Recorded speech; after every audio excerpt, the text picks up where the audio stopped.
The following program is brought to you in living color. Y'all ready for this? Here we come. Good morning. Good morning. Hell yo-yo. Little bit of heaven, 94.7 KBT. Really.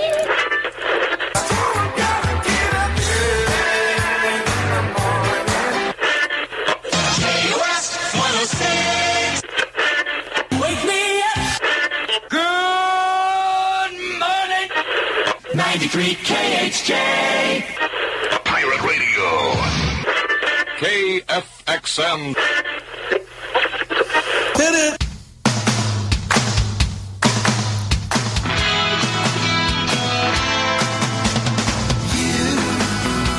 Doing that thing you do, breaking my heart into a million pieces. Good Sunday morning, everyone.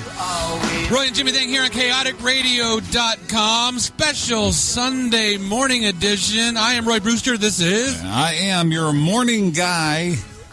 Could I say that right now? Yes, your morning guy, formerly known as the Monday night guy, but today only the Sunday morning guy is Jimmy Shaw. Is that what I was going for? That right? The name? Yeah, I think you were going for the name. I got That's on a tangent right there.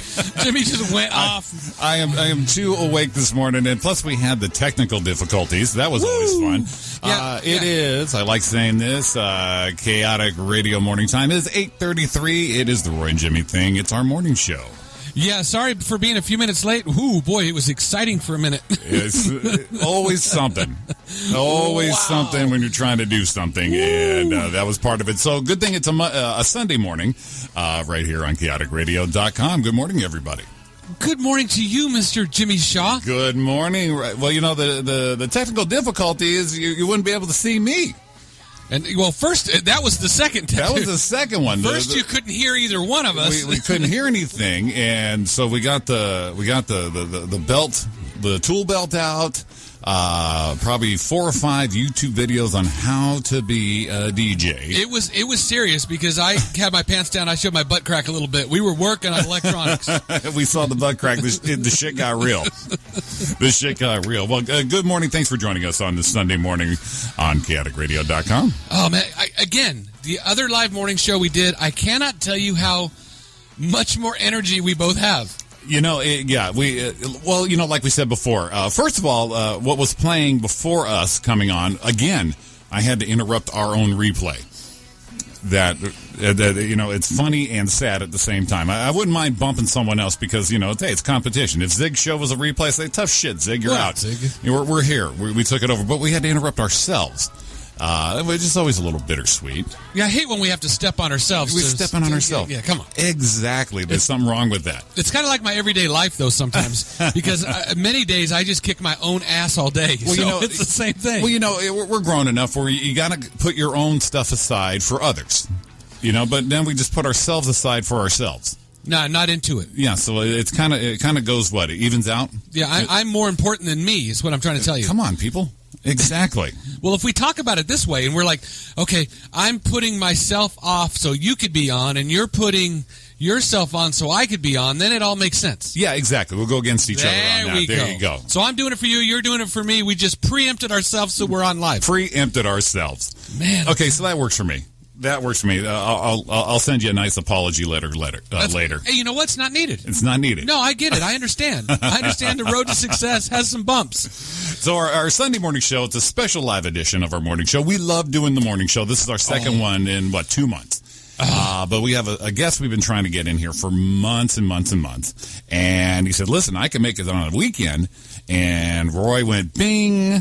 I'll see you Sunday morning. Yeah, we jumped on it. And he was, and you know what? I saw a post from him this morning when I went to hit him up. It was like 4 hours ago. Yeah, I saw that post. And I'm like, if you notice, he's everywhere. We have Rich Redmond coming in. We're going to talk to him about studio drummer, touring drummer for Jason Aldean, 20 #1 hits, actor, producer, songwriter, coffee drinker. Yeah, definitely a coffee drinker. Hairstylist extraordinaire. I almost did my hair like him this morning. I don't have enough to do that. I just have to, I can still do it. This is still fresh. You know it's coming, don't you? Maybe It's coming. maybe I'll have him do my hair. You know it's coming. I could maybe get my back hair in a rich sway. We're going to coin his coif by the time this show is over. So, 4 hours ago he was up. We talked to him yesterday, and he didn't realize we were Rancho Cucamonga. He kind of like, wow, that's a haul. And I said, well, we can pick you up. And no, he's just all good, man. I'll be there. Yeah, the good thing is that it's Sunday morning. The drive-in will be delightful as far as traffic, but ugly as far as the weather. We're going to talk to you about some of the stuff he does, and not some of it, all of it. If you look, we have 2 pages for you YouTube. These are all the people. So we'll go over this when he's in, all the people he's worked with and the things he does. Kind of motivational, too. I'm into that. So I'm kind of looking forward to that part of it as well, and just a good guy. Since the first time I talked to him, because Steve Cooper set us up. Yeah, and we'll get to that when Rich gets in as far as how we heard about this guy. And, a fun guy, multi-talented, multitasking, which is awesome and a bummer at the same time when you analyze your life against it. It's like, I don't have time to do this. Let's see. Last night he was in Nashville. This week he's here. Now he's going to play for 80,000 people in a stadium. And he's got a recording session. Then he's going to go teach someone, and that takes care of Monday. Right. And I drove from San Bernardino to Rancho Cucamonga in 115-degree weather with the AC on going, fuck my life. Right. I know, right. And what am I going to make myself for dinner? Man, it cracks me. So he's going to be in here right around 9 o'clock. Looking forward to that. So absolutely. If you got any questions for him, give us a call here at 909-360-8330. Go to youtube.com, search Chaotic Radio, 2 words, Chaotic with a K. We have a live video stream going on right now, and with a chat room. So if you're too shy to call in, definitely hit us up there or on our social media pages. You know how to contact Roy and Jimmy Thing, chaoticradio.com, and through every social media outlet. Outlet was the word you were looking for. You like that hang on there? Outlet. That wasn't planned. That's natural talent. We were all looking for some of that natural talent we both had going like, whoa, what happened to all that? We're not making sound. Well, we found out we don't have that natural talent on that end. So it's like, I wanted to be the tech support guy. Is it plugged in? And normally we would say, of course it is. But here we're going, hang on. I'm not sure. I'm not sure. There's a lot of wires. Don't hold me to that right now. Hang tight. And the funny thing is, it ended up being kind of that issue. It had power. It was plugged in, but we had people unplugging and plugging, but didn't plug and unplug back in. Which is, it's a bummer. We wanted to be on a half hour ago, but you know what? That is how diverse all the shows here are at chaoticradio.com. Obviously, before us, there was a music show. They used a turntable. We're playing vinyl here at chaoticradio.com. We have music guests in. Greg Dixon's show was on yesterday, 9 to 11 every Saturday. Today, it's going to be the Black Lung Show with our buddy Ryan Pena, 4 to 5. Another music show. Dutchie, the punk DJ, Cat Monroe. We've got talk shows. We've got us, Zig Zone on Monday nights. Raghouse Records, April Duran show. It's just a plethora. So you know what? These glitches I'm okay with because of what we're doing here at chaoticradio.com. And I better get a check for all that I just said. Did anyone say filler? That was huge, dude. I was just letting you run. Your velvet voice and was just going. I was mesmerized. I was mesmerized seeing where I go with that. See, that's why I can't write shit down. So I'm the best man at your wedding in a few weeks. You know what's going to happen, right? If I sit and think about what I'm going to say, it's going to be like I never met you. Oh, you know what I mean? Once we were in a car and Roy's always been a tall, skinny man. Wait, that's not him. That's not him. That time I saw him open for Jason Aldean. Damn it, that's Rich. That's Rich. So I can never pre-plan anything like that. So it'll be a surprise what your best man's going to be saying. I got a feeling it's going to be a surprise. It should be a surprise. Why am I thinking it's not going to be that Budweiser commercial I've seen? That is so stupid. You know what I'm talking about. It is so stupid to watch, but you know what? We can probably jump clip our relationship that way. And any of our friends, you know what I mean? We can jump clip it and fucking put a medley in together like that and be, you know what? That works. That happened. Sure. You know why? Why? You know why it would work for us? Why is that? Because we're talented. Except for this No, what do you mean except for this? We're live, going right now, I think. We didn't People make are it happen. listening. I mean, the good thing the camera's not catching all the scotch tape and aluminum foil I got going on in here. We're trying to get some reception in here, man. Well, I'm going to tell you right now, I know we're on air because Amy just hit me and said, you guys sound good and you're cracking me up. Nice way to start my Sunday. So that means we're actually on live the air. We're live on the interwebs. So thanks for listening in, Miss Amy. Is that Amy O'Neill, the famous actress in the high desert? Famous actress in the high desert. Amy, do you know who we have coming in? Another actor person. Actor and many other things. Exactly. So tune in. We got some stuff for you. Well, we got to get to some business now. We're on today, so tomorrow we will not be on. Oh, we won't? I don't know. Maybe we will. I didn't know if we were or not. I don't know. Good either way. If you see the video, and by the way, thank you everybody for watching our live Facebook video this morning. It's just a blast to know you guys are watching and chatting with us and supporting the show and the station. So it's always a blast for us. So big thanks from Roy and Jimmy. God, I am such a fucking talker today. God. You know, sometimes we get through one and I'll listen to a show. You know, I always listen to them like a few days later. Right. To see where I'm at. And I'll tell Jimmy, sorry, I was a little... chatty? I was a little chatty. Because I hear me going and Jimmy going... But, well, you know what? You step back and this is how a partnership works. This is how a team works. You don't step on each other, man.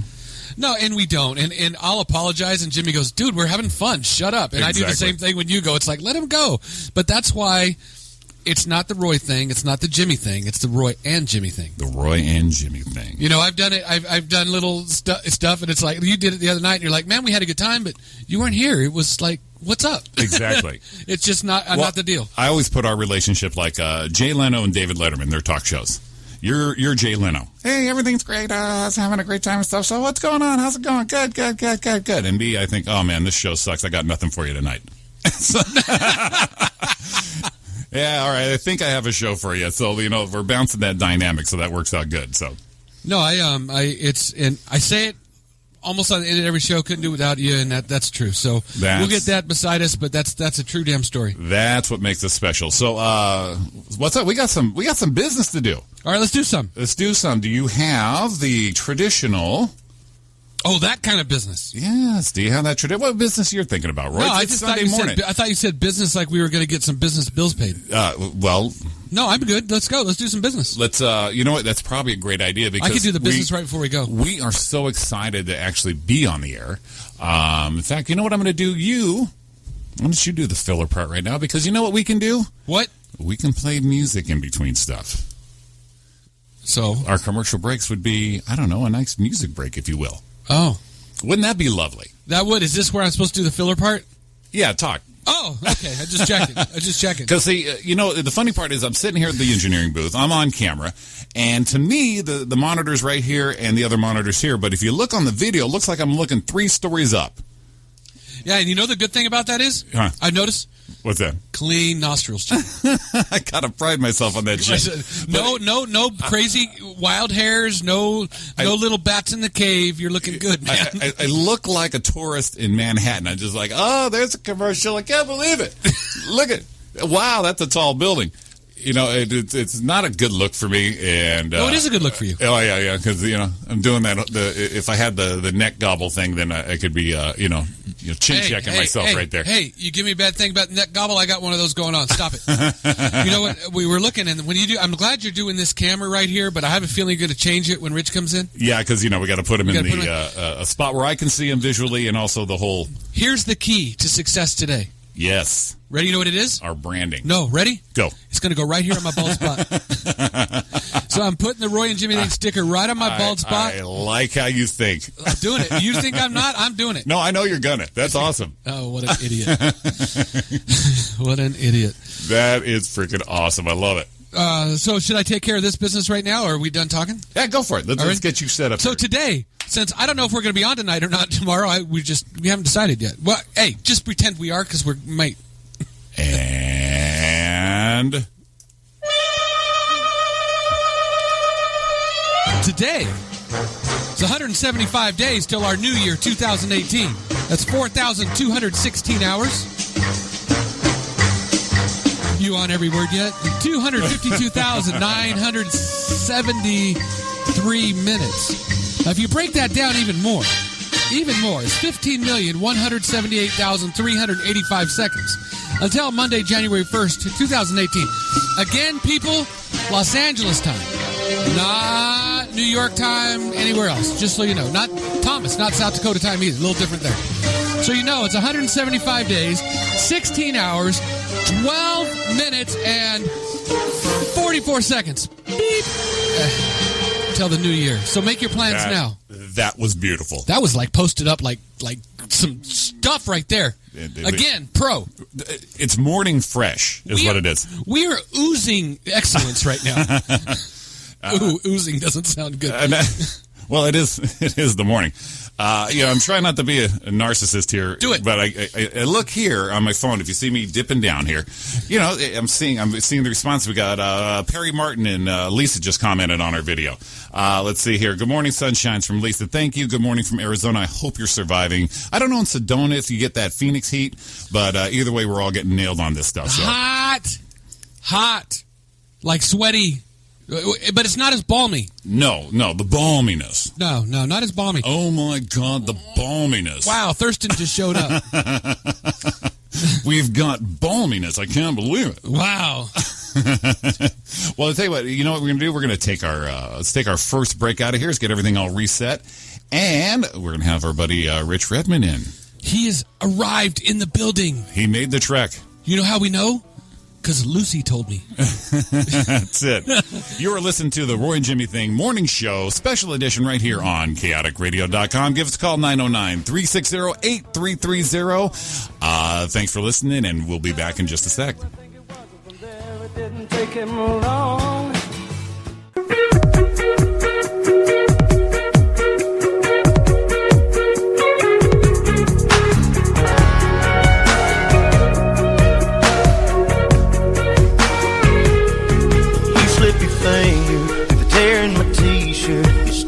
Welcome back to the Roy and Jimmy Thing here on chaoticradio.com. Give us a call, 909-360-8330. The time is here. The time is here. The reason we're here. The reason the Roy and Jimmy Thing is a Sunday morning happening right now. We'd like to welcome our guest. We've been waiting for since I think I started talking to him in October. And I just talked to him outside saying at one point I knew he was going to say, you know what, dude, just leave me the hell alone. We're going to welcome in Rich Redmond. Rich, what's going on, man? Morning, guys. How are you? How was the drive from... Fantastic. I just like saying Rancho Cucamonga. There's only one other word it's like more fun to say is El Chupacabra. See, it goes together. If El Chupacabra was in Rancho Cucamonga. Yeah, dude. Sounds like a web series. Right? That would be awesome. Hey, we can ride on your coattails. We know you're a producer and a writer and all that. You can make this stuff up. I know you can already. We'll pitch the show to Bravo, the real El Chupacabra of Rancho Cucamonga. Oh, my God. That's a spelling nightmare. It's funny. He just said it like a true white guy, El Chupacabra. Hey, I got to make sure I got it right. I got to make sure I got it right. Welcome, Rich. Thanks so much for coming in, buddy. Thanks for having me, guys. This is great. This is awesome. Hey, we're on YouTube.com. We're live streaming. Search Chaotic Radio, 2 words, Chaotic with a K, and look at Rich's pretty face and our 2 mugs. It's a pretty rock and roll title, Chaotic with a K. That's right. We got to hit that K hard. Yeah. That's it. That's what makes us different. Otherwise, we'd just be chaotic. And you spell chaotic with a C-H-A-O, right? Chaotic? C-H, yeah. How sharp was that? Boom. Boom. Hey, is this show usually on Sundays, or is this a special edition? Special edition just because of you. Nice. Thank you, guys. No, thank you for coming in. You were like, well, no, I can't do Mondays, because you have when you're in town, you have things going Monday nights, so it's very important. And then when I saw he was going to be in town again, I thought, well, what if he's still doing it? He goes, no, I'm still doing that, which is awesome. I mean, it's good. Thank you. And so I started reaching around. Well, I'm off this Sunday, maybe? Sunday. And he said, as soon as he said, yeah, Jimmy, down. Put it down. Get it down. Please, write it down. Write it down. Thanks, guys, very much. Yeah, no, I've got an acting coach. He's very possessive, and he just wants me on Monday night. And we drill a lot on Mondays, so we have a good time. Well, how's that going? It's going really well. I'm actually, not this coming Tuesday, but the following Tuesday, I'm playing the role of a character named Chris Isaac. He's kind of like a douchey radio host. Is that why you're here? So now I know why you showed up. So he's heard the show before. He's a douchey radio host in a horror feature. It's like a real feature with a real budget and real actors, and I'm going to be interviewing one of the main starlets. It's going to be really fun. It shoots in Nashville. It's called All Light Will End. Okay, that's the one I see. That's the one I see that's filming. Yeah. You also have Reawakened. Yeah, Reawakened is done. I think they're putting some finishing touches on it. They're going to do a cast party / red carpet event, hopefully coming up at a theater here somewhere in Los Angeles. So that was good. That was 2 years ago that we shot that. I died a glorious death. My neck was slit wide open. No, I saw that picture. Yeah. It's really fun. Oh, you know what? I didn't see the picture now you said that. Hey, even if the thing never, I sure hope it does well, but if it never sees the light of day, everyone needs to die a glorious death in a horror movie. In a horror movie. I've done glorious deaths on stage, but never in a horror movie. Yeah.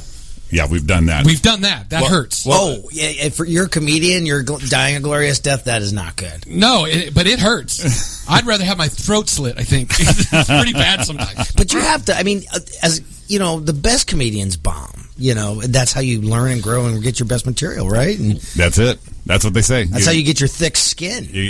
What we call the term we call it is everyone has to eat shit once in a while. Just straight up.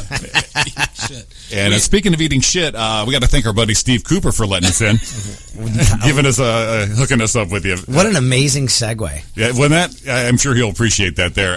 But I first saw he was doing one of his infamous Steve Cooper live Facebook feeds. Oh yeah, on the stoop with Coop. Yeah, on the stoop with Coop, and that's when I kind of saw you. It was the one you were on, and he hit us. He goes, "You got to hook up with Jimmy. Him and Roy have a show." And like I said, we've been waiting since then, and it's been awesome wait for that.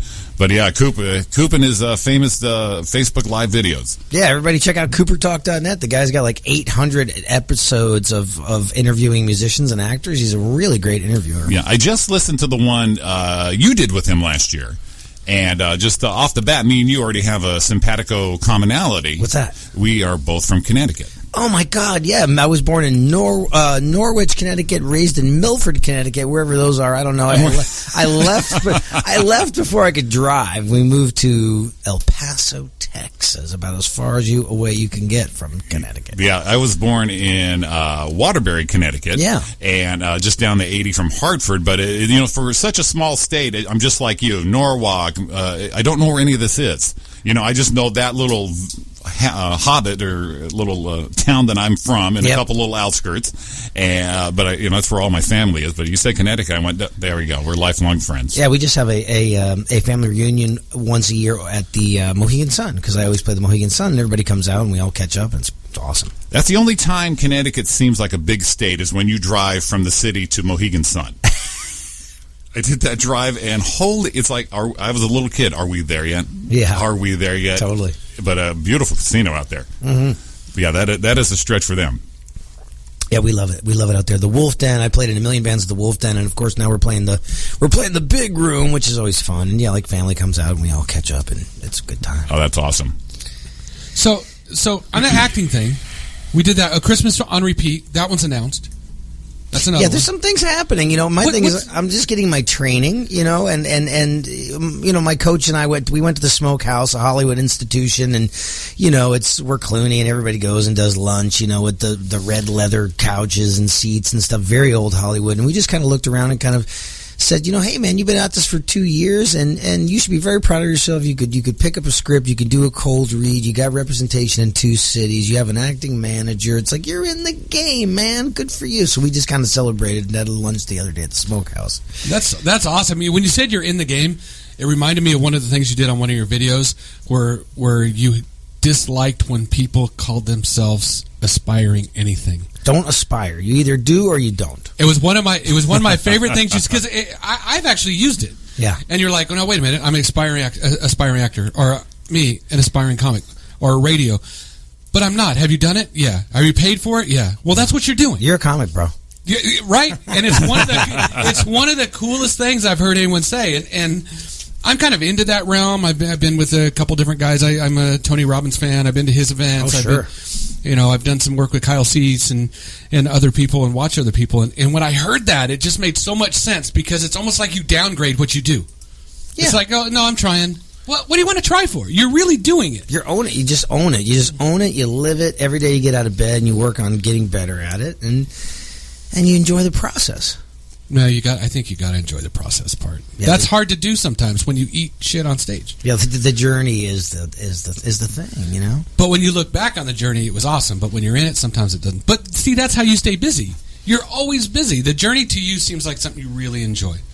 Oh yeah, I mean, we're just being creative in different ways. Whether I'm teaching. Yesterday I did a master class for like 30 kids, and it was great, and all the kids got to get up and play. And I said, look, come to this master class, and you'll get immediate advice from me on the spot about how to up your game and improve. Get feedback for immediate improvement. It was a really awesome day. And so whether I'm teaching or whether I'm playing or recording, and I've produced some records and written some songs, and all along the way you're developing relationships with people that do these wonderful things. And so it's just an ongoing thing, man, and people make the whole thing happen. Right? Well, you've mentioned before, the networking and the making the friends. But, one of the fun things about being in any kind of profession is, and no matter how long you're into it, you like helping others, their advice, or you see someone stuck on something you were stuck on maybe, and it is actually kind of fun. And, to say, hey, listen, you know what?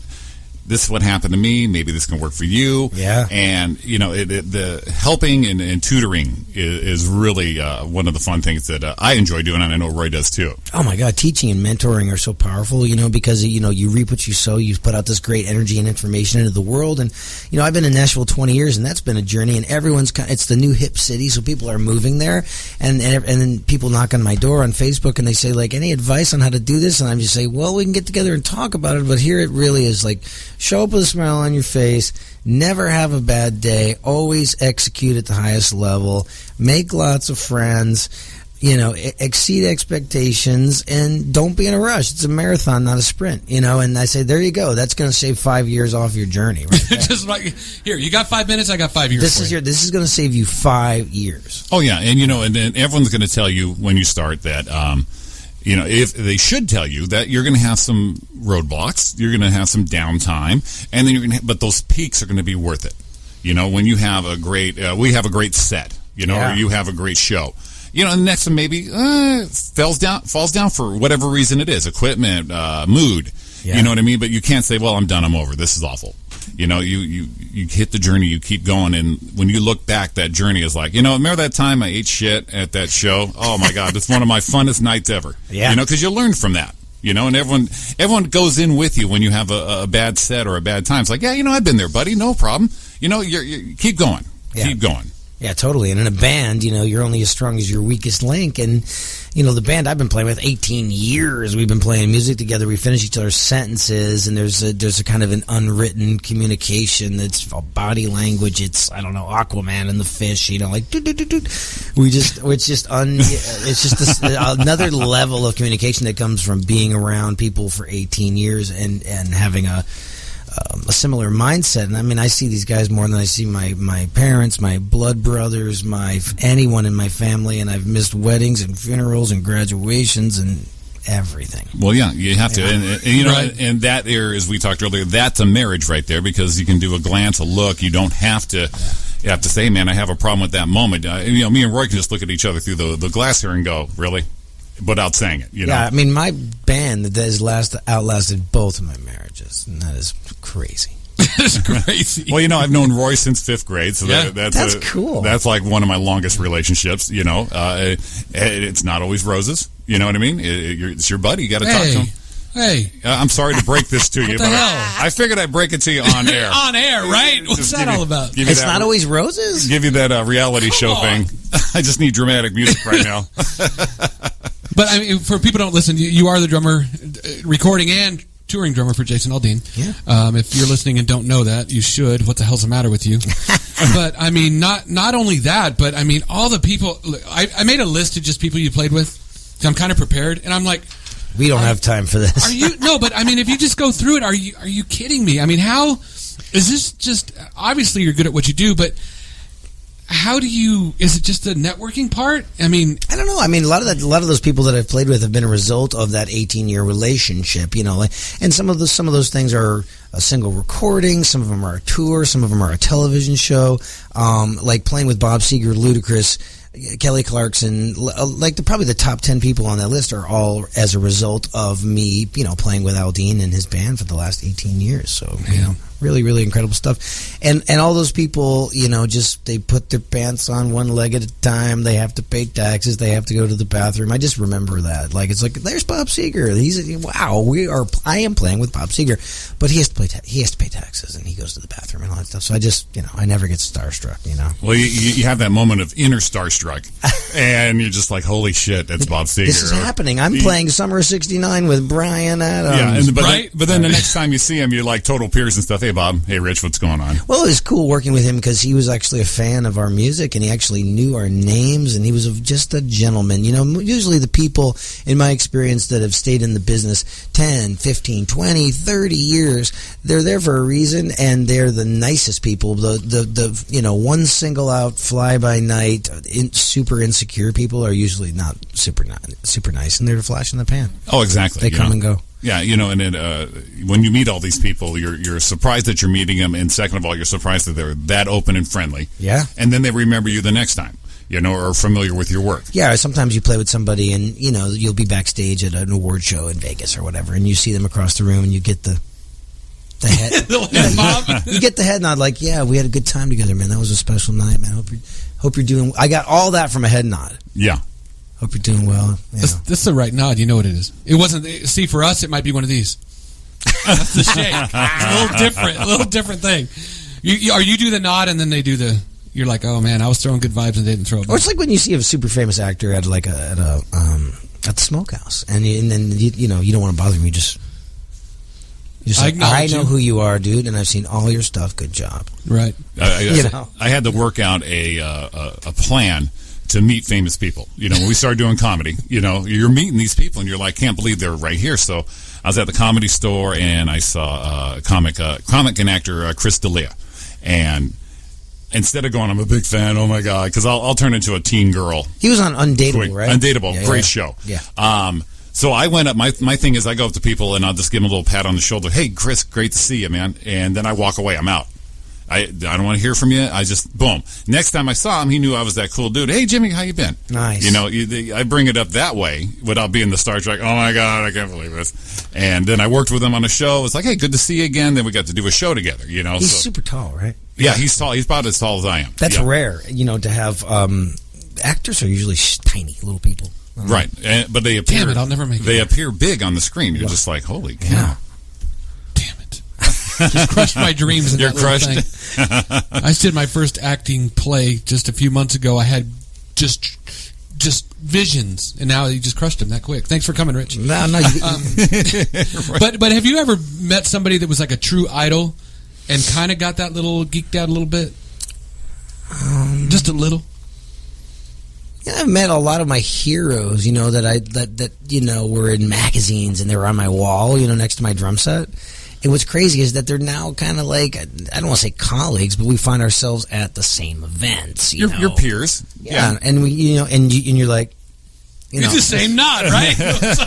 It is very cool. And, you know, because I do like these camps now, I call them my drummers weekends. And so my 5th annual one's coming up in Nashville in November. And I basically just literally hire the world's greatest drummers to mentor kids for like 72 hours. And the kids not only get to be around them and learn from them, but they break bread with them. And it's just kind of this, you know, white glove experience. They ride around in limos and they've got a hotel package. And so, you know, hiring guys, you know, like, you know, Kenny Aronoff that was with John Fogerty and Mellencamp for years and years. And I mean, just like this year, I'm probably going to have Taylor Swift's drummer, Carrie Underwood's drummer, and they're just going to hang out with these 25 kids for 3 days. That's awesome. Wow. So the kids are like, dude, Rich, thanks for doing this. I'm like, well, hey man, you paid to be here. This is what you get. Well, yeah, you give them awesome. and you immerse them in the experience, Totally. which is great. It's an experience. We've done the boot camp stuff, like Kyle Cece mentioned, and Louis Anderson. They didn't have it at a bar or a hall. You know, they had it at the Comedy Store. So it's like a comedic boot camp. Yeah, exactly. And basically, it wasn't teaching you how to be funny. It was teaching you how to let go of any inhibitions that, hold your way. And that, and it started applying to life, not only just for stand-up, It's like, what's your true self? What are you trying to show to people? That's your joke. That is your bit. You present it, but let's get the stumbling blocks out of the way. Can you teach funny? Like you either have it or you don't, and then you kind of fine tune the delivery. Right? I believe you have it. I don't. Some people disagree, but I really don't think you can teach funny. You can teach them how to say a joke, right?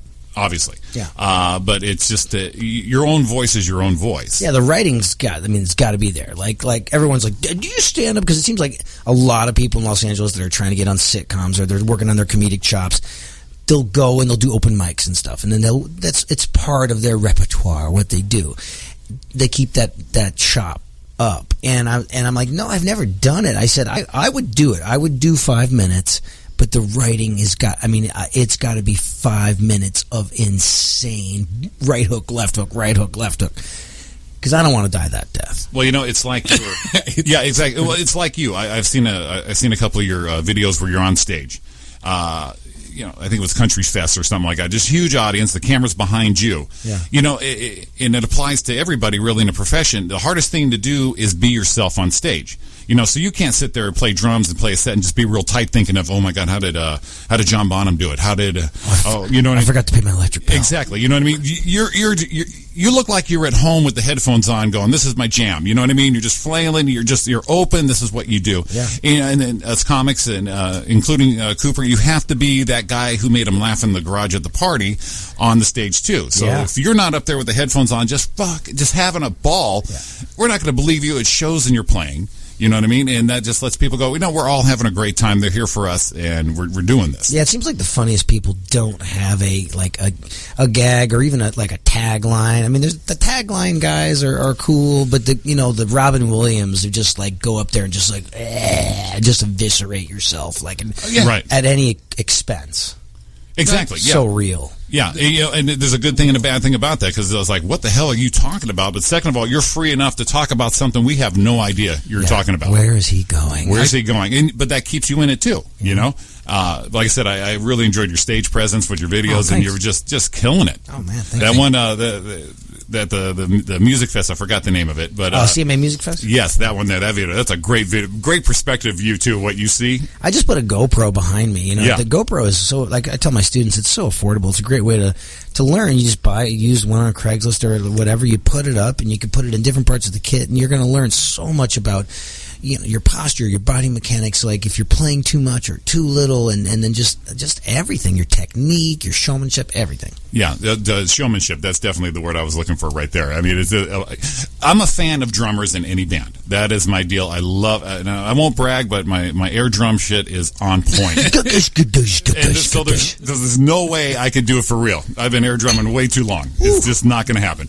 But I always look at the drummer. They're keeping the beat. They're energetic. I'm just fixated on the drummer when I'm watching a local band at a bar or even at a concert. Yeah, then there's two kinds of music, like good and bad, but both kinds of music need a drummer. They do. Absolutely. And sometimes they're the unsung heroes. There's a show here called The Zig Zone who's on before us on Monday nights, and he's a drummer. He's been in a band. So once a month he has a show called The Drum Clinic. So he has drummers in, and I've engineered that show a couple times. Cool. And we talk drums, and I totally get into it. I'm like, the beat on this guy, and I love that drummer. Hey, look at the beat on this guy. Look at the beats on that broad. This frickin' guy. No, I'm glad you like drummers. I just, I just need more women to like drummers. I'm single now, ladies. Well, there's no way they're going to put that drum on. They're not going to put the drum kit in the front. So it's like, I know. I do appreciate when they kind of put them off the side and the right, kind of in the front. You're like, that ain't right. But look at that. We can see the drummer. Yeah, no, it's good. Give the drummer some loving. Did you always have that attitude when you drum, though? I know you even talk about it, but there's the different attitude you do and the energy you put off when you drum. Did you always have that, or is it something that? Is that what you felt, or is it just you have to have like a presence and like a natural charisma? I think there's some people that. The drummer in a symphony orchestra you can't take those liberties. You're wearing your tuxedo and you're counting measures. I mean, I've done that too. Even if you're playing a wedding or a bar mitzvah or a pool party or something, you take your presence and your confidence behind the kit to any of those gigs. Of course, you might have to play softer, like that bar mitzvah. You're probably not going to be able to play too loud. You could crank on the you could do that, right? The chicken dance. There's a YouTube video I just got reminded myself of. It's called "Drummer at the Wrong Gig." Oh my God! Have you seen that one? That's my buddy Steve. He's awesome. Is it really? He's actually a great drummer. It's like it's a mellow cover band, like at a wedding kind of thing, and the drummer's back there just boom, boom, showing his it. His timing is amazing. He doesn't miss a beat. Not one. And yeah, he was able to do some. He was on The Office. He was on The Office. Yeah, yeah, he was a guest star on The Office. It's such a great video to watch. He's not overplaying. He's not losing the beat. Everyone just seems so dead in wax figures, and this guy's just back there twirling and just it's awesome. Hitting and the snare hard. I still have never asked him if he planned it as like a comedic thing to try to go viral, or if it was just a thing where he really does play with that band. And they let him do that thing, and they just happened to capture it on video because it's a viral video. Oh yeah, I mean, yeah, it's such a joy to watch him do that because you're going, this guy is purely enjoying what he does live, no matter where he's at. He's so good. It's a great video. That's funny. Good pull. I can't. That was like probably a year and a half. I saw it the first time. Yeah, drummer at the wrong gig, and you're like, what could this ever be? And then you click on it, and you go, man, this guy's awesome. This guy is just great. Well, drummer, is that what you've always wanted to do in music? Drumming or totally? Yeah. And I've been playing drums since 1976 when dinosaurs roamed the earth.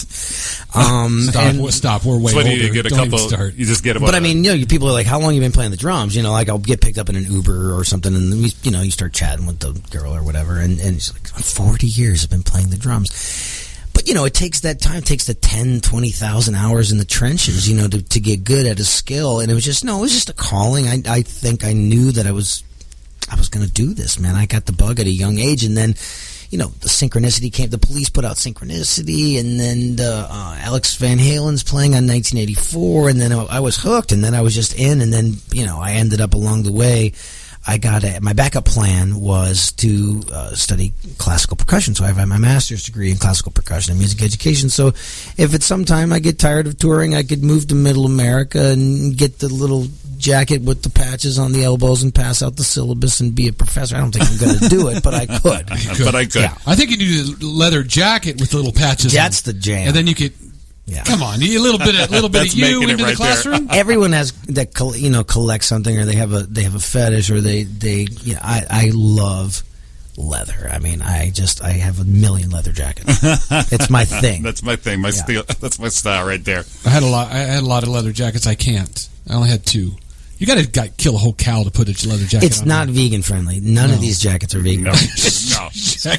But you could get like 4 jackets out of a cow. I mean, I got a whole probably cow for 1 jacket. This thing is it was a cow on a diet. It's a cow on a diet. Let's don't go. I wish the listeners could feel this. It is nice. It is nice. It is like. One of the things I really enjoyed about knowing about you and other drummers is, you play with Jason Aldean for all these years, and that's a specific format, country music, country rock, really. Yeah. But I appreciate that you play with Kelly Clarkson. I appreciated hearing about again on Cooper Talk about like the Faces, and you just mentioned the Police. What I mean?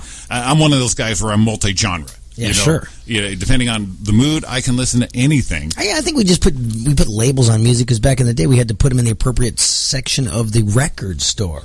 Yeah. You know what I mean? But I'm not a big believer in putting labels on music. It's just it either moves you or it doesn't. And my goal back in the day was to be able to play on a film score and play in a symphony orchestra and back up a rock band or play crazy fusion music at the Big Potato. Just like I wanted to do everything. And sometimes you just an opportunity is created, or you create an opportunity and you get known for doing something, and then that becomes the box that you're in. And exactly. And you have to work actually hard to let people know, no, I'm not in that box. I'm not in a box. But it actually, I have peace with people calling me a country rock drummer because it's better to be known for something than nothing at all. Well, it's one of those monikers where you say, you're a country rock drummer with Jason Aldean for 13 years, and he's also played with Taylor Swift. He's played with and everyone's going, oh, okay, great. This is that. You know what I mean? That's your headline, and everything else is your supporting resume right there, you know? Yeah, It's totally. like, this guy just branches out. You know, one of the things me and Roy came across, just like you know, when you find yourself being in the box, when you recognize that moment to get out of it, you know, it's like, oh, I'm going to be known as this guy. I don't want to be known as a guy. Yeah. You know, the one thing. Sure. You know, branch out. Let's do some voiceover. Let's do something else, you know, and enhance the others with what you're doing now. Yeah, and I still haven't gotten a really, really good paying voiceover job. But the thing is that, you know, I was at a party the other night and someone said, hey, well, I'm always looking for new voiceover people. I was like, no problem. I'm going to send you my, you know, can I send you my demo and an email tomorrow? Oh, yeah, send it on. So Absolutely. you got to have the tools because those moments will happen when someone says, oh, give me your stuff. You got to have the stuff ready to go. One of the things with Kyle Cease teaching us, telling us is expect the unexpected. Yeah. Be prepared for the unexpected. Yeah, don't expect success, No. but prepare for it. Be prepared for it, because the moment may happen or may not. But if you're not ready for any moment to happen to you, and it's your talent, you need to be responsible for yourself. Sure. At that time. You know, I remember when that comes up, I remember Jimmy and I, we were at the Lovitz Club when it was open. And we had just started. We were probably 6 months in. Maybe not even that. Maybe less than that, probably. Mm-hmm. And we're there, and they used to, Fraser Smith, who it was an idol of ours type of guy, you know, radio and comic. And he used to do a showcase on Wednesdays. And Jimmy and I would go.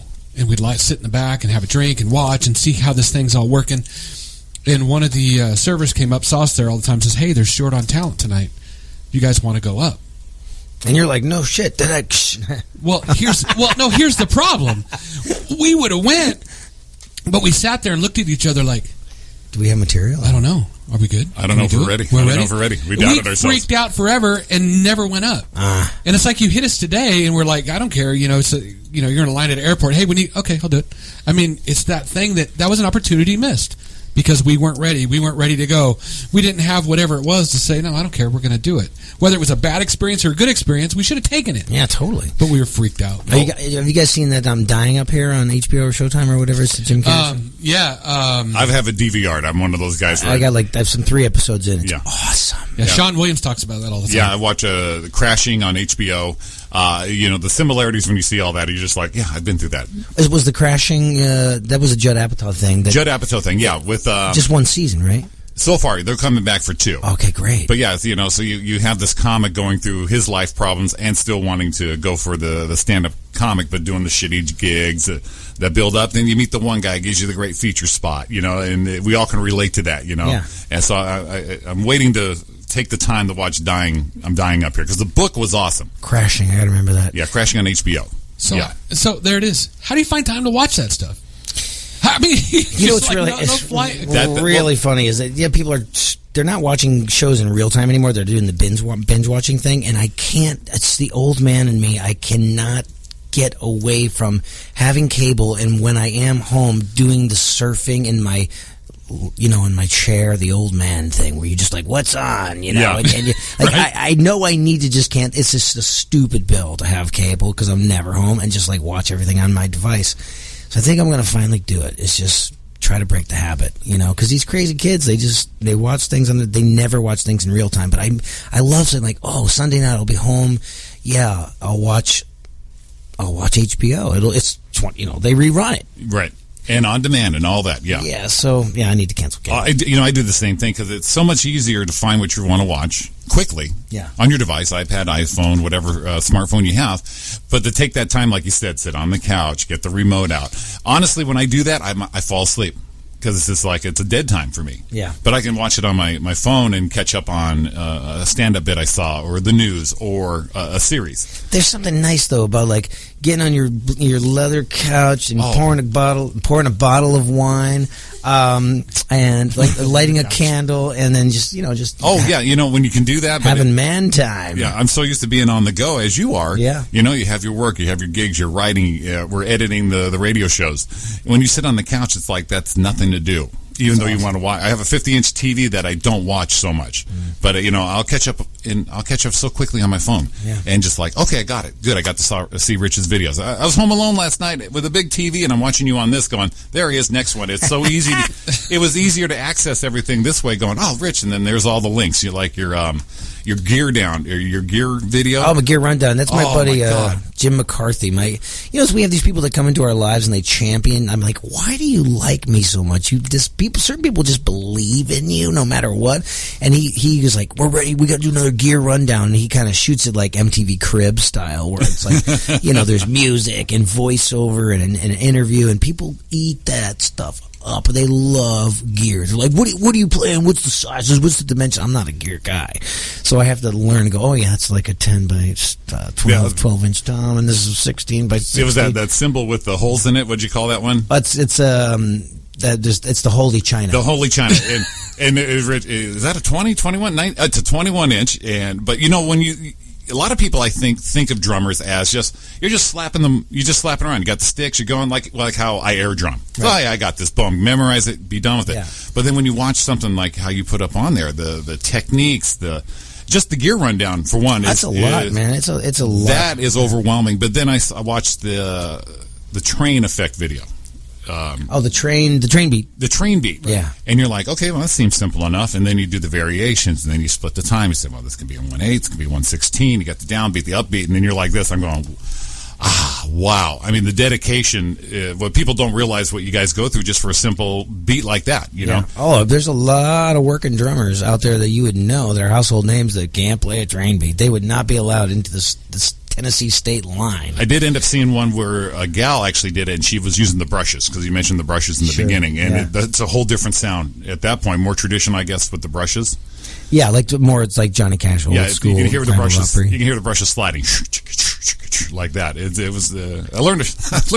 I'm staring at a Johnny Cash poster right now. He's flipping us off. He's flipping us off. That's like Johnny. Did you have a drummer specifically when you were younger that was like I love watching Dave Grohl? Sure. I loved, I loved this guy named Carmine Appice, that he played with Vanilla Fudge Rod Stewart. And Rod Stewart. And like he was a hero, and I had all of his records and his instructional book called Realistic Rock. And then I ended up meeting him years later. And then, I host I MC an event called Breast Cancer Can Stick It, called Drumathon. Yeah, we saw the last one. That was huge. And I got to introduce, ladies and gentlemen, on the drums, one of my childhood heroes. And so, like I said, you reap what you sow. Eventually, you will meet your heroes if you stay in the game long enough. So, yeah, he was a big hero, and he checked out a guy named Gene Krupa, who was a household name before Ringo. For like 30 years, all the housewives loved Gene Krupa because he was this good-looking Italian guy that brought the drums to the forefront. And so, yeah, these guys are all heroes, man. Pretty cool. Man, that is awesome. We had one of my favorite comics is Bill Burr. Oh, yeah, he's a drummer. He's a drummer. I know. Yeah. Cooper keeps trying to connect me with him so, like, we can do, like, a jam or a lesson or something. But you hear him talking like he had a John Bonham kit forever. Thinking, he hurt his foot trying to get his beats down on the bass. And then I think it was a few months ago, he said, you know what, I got to quit trying. He gets to that point where I don't want to be like my idol anymore. I got to get my style going on. So he got rid of his Bonham kit, and now he's into that thing like, I could use this instead of that. Where you customize your kit like you do. Yeah, like years ago, everyone was playing the two toms up front and then one floor tom. And then one day I just took that middle tom out, and it was just the tom up top and the two floor toms like Bonham. And no one was doing that in Nashville, and now like everybody just does that Bonham. I'm not taking credit for it, but like things like that happen. It's like we evolve as it moves on. We change our setup, and that changes the way you play and stuff. But we're the sum of our influences. We're like we're snowflakes. We make our own kind of like special brew. So I put a dash of Gene Krupa in there, some Dave Grohl in there, some Stuart Copeland. You mix it all up, and it comes out, and you're in your own unique thing, Yeah, exactly. It applies to anything like our stand-up. Like one of my heroes is George Carlin. You memorize the bit, but then you can't do George Carlin as you. And so you go, he hits it right here. I can put that effect on there, So it's kind of like putting our drum kit together for on stage. I love the way he delivers the punchline. That's my style. Love it. But then the opener for this guy is the way I like to come in. And like you said, over the years, you just kind of put your snare here, you put your drum here, you put your hi-hat right there. And it's kind of hard, though, because at some point, I have before, where I'll listen to I did a show that Jimmy was at, and I was trying to find a different way to approach stuff, and I watched Louis C.K. out like crazy. God. I was watching like crazy. And I'm like, man, because he gets so deep. He writes so deep, and so I'm like, yeah. And I went and did a show, and I don't want to copy anybody, but I go out and do it, and I get done, and Jimmy's like, you've been watching CK? Yeah, why? And I listened to it, I'm like, oh my God, my cadence was that way. I looked down, I even wore the same kind of clothes. I wore black. That's like, right. When I saw the black T-shirt, I went, uh-oh, here he goes, yeah. You can't go wrong with a black T-shirt. But at what point do you put all that in and still become you instead of becoming a girl or becoming somebody else? Yeah. And you have to keep your own spin on it. I mean, do you fight that? I don't know. You know what's cool is that, Nashville forever was you were either a road musician or you were a studio musician. There was like a clear line in the sand. And when I moved in town in 1997, I said I will never be either one of those things. I will always be both of those things, because I find that if I'm touring with somebody, they'll notice that there's a high level of execution and accuracy and musicianship, and so they'll invite me to be in the studio. And if I get hired to be someone's session drummer, then they like my live energy and it's mostly energy, the word that people bring up, and energy and enthusiasm. Those things are very contagious. So then they'll hire me so both of those worlds kind of feed each other. And so for years, the expectation in Nashville was for the road guys to just copy the studio drummer things like note for note. And then early on, I got really lucky. I was in a band called Rush Low. We got signed to Lyric Street Records. I was on tour playing my own drum parts. And then we went and started playing with Jason Aldean, and we immediately started recording with him. So I've been only playing myself, in Nashville since like 2003, which is really, really, really, really cool. So it's a gift. It's a unique opportunity to have been given this situation to be my own self instead of having to copy somebody else. Well, it's like you said, they always told stand-ups, 7 years to find your voice, and it's like you said 5 years. Give it 5 years to get your bearings, to get your, work it all out. Yeah, Nashville's a 5-year town for sure. And people are like, I don't have that kind of time. I mean, it could happen. It could happen the first day. You can walk into town and go and meet some person at the coffee bar, and next thing you know, you're on tour with somebody or writing some smash hit. But usually it's 5 years to meet enough people to quit your day job and to be fully engaged in the community of Nashville. Well, you have to go to college to be a doctor. You have to do that for a lawyer, pretty much any profession, so that is basically your university, your time. Mm-hmm. It could happen quicker. You could be smarter than the other guy, rush through in 3 years. Mm-hmm. But, it's just fine-tuning. It's all school. Well, no, or they can meet you the first 5 minutes they're in Nashville. They ask you that question. You give them 5 minutes, and they give you that secret to cut 5 years off that you gave us earlier. Yeah. What was it? Be nice. What was it? Show up on time with a smile. See, I got to write it down. Have a great. You have the expectation. You're expected to be an amazing musician. That's an expectation, and then it's the others, the soft skills, the people skills, your bedside manner. Your presence, your personality, your professionalism. Return every phone call, text, and message, and show up with great gear, and be dressed for success, and all that stuff. Well, it's be respectful, be thankful. And if you have any problems with all that, then you deal with that later somewhere else. But you just don't disrespect where you're at. Any gig is a great gig. You should appreciate the opportunity that it comes along at any time. Gratitude. Well, and gratitude, yes. Who told us that at one of the things? Remember Tom Wilson? Tom Wilson told us. The guy who played Biff on Back to the Future. Oh, yeah. He does stand-up, too. And he was one of the speakers there. And he was straight out going, this is not your life. This is your job. Right. Do your time and leave. Don't let it, obviously be in your craft, but don't let it consume your life. I'm going to be on stage. Go fuck yourself. I got this. That kind of attitude. But it was like, it was be on time, be nice, and don't be a dick. Pretty much that was it. Because do those things, and good things will happen for you. Because people remember, they might not say anything to you, but a club owner later is going to go, that guy's a jack. He remembers. But then you have the talent. He'll say, that guy's so fun, but man, what a pain in the ass when he comes through. Some people are so good at what they do that people will put up with their bullshit. Exactly. But it doesn't usually turn into a career that lasts 30 years. No, exactly. And the people try to do the shortcut between the 5 and the 7 years. There'll be a flash in the pan. Because sometimes you may make it in 2 years, but you need the 5 to have the longevity. And you have to fight through all the negative Nellies and naysayers, and they will be there at the beginning, the middle, and the end. It's part of the process. And keep just keep at it. Not showing up, keep at it. And I see you drum for her. Jennifer Nettles is she's a huge fan. Oh over yeah, here. yeah. There was a show called American Supergroup that was on MTV2, and I got to back up Jennifer Nettles, and she was so nice, and she came out, and we had known each other long before that from doing the festival circuit, and because I would see her backstage and be like, that thing. The head thing, and then all of a sudden I'm on stage with her, and she came out and she goes, "You sound so great. Thank you for learning my music." Which means, because there's some people that just show up and they just they half-ass it, or they don't. You have to respect the fact that maybe this person wrote this song and it's very personal to them, or maybe they've been kicking around the idea for the song for 20 years, and how irresponsible and arrogant would it be for me to show up unprepared and not know their material? Exactly. I just went to Cabo. It was like a working vacation. It was amazing. But I did an hour set with Mickey Thomas from Jefferson Starship. So I did an hour Starship show. I did an hour show with all the music of Foreigner with Kelly Hansen, the current singer of Foreigner. And then we did a 2-hour disco show where I wore a giant afro and like 100-degree heat on the beach in Cabo playing Car Wash and Disco Inferno.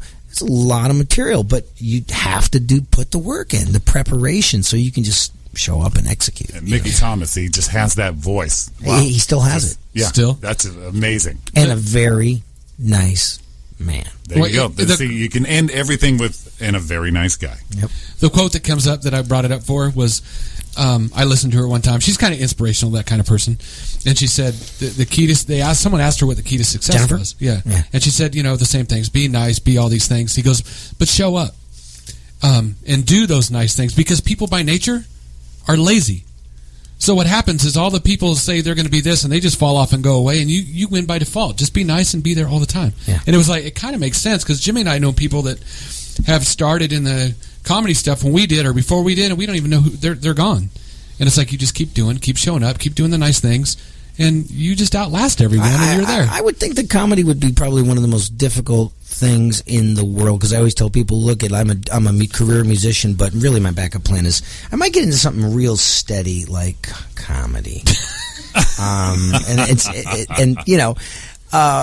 But yeah, you just, you're like a cockroach. You just like, I moved to Nashville 20 years ago, and there's a lot of people that have moved away.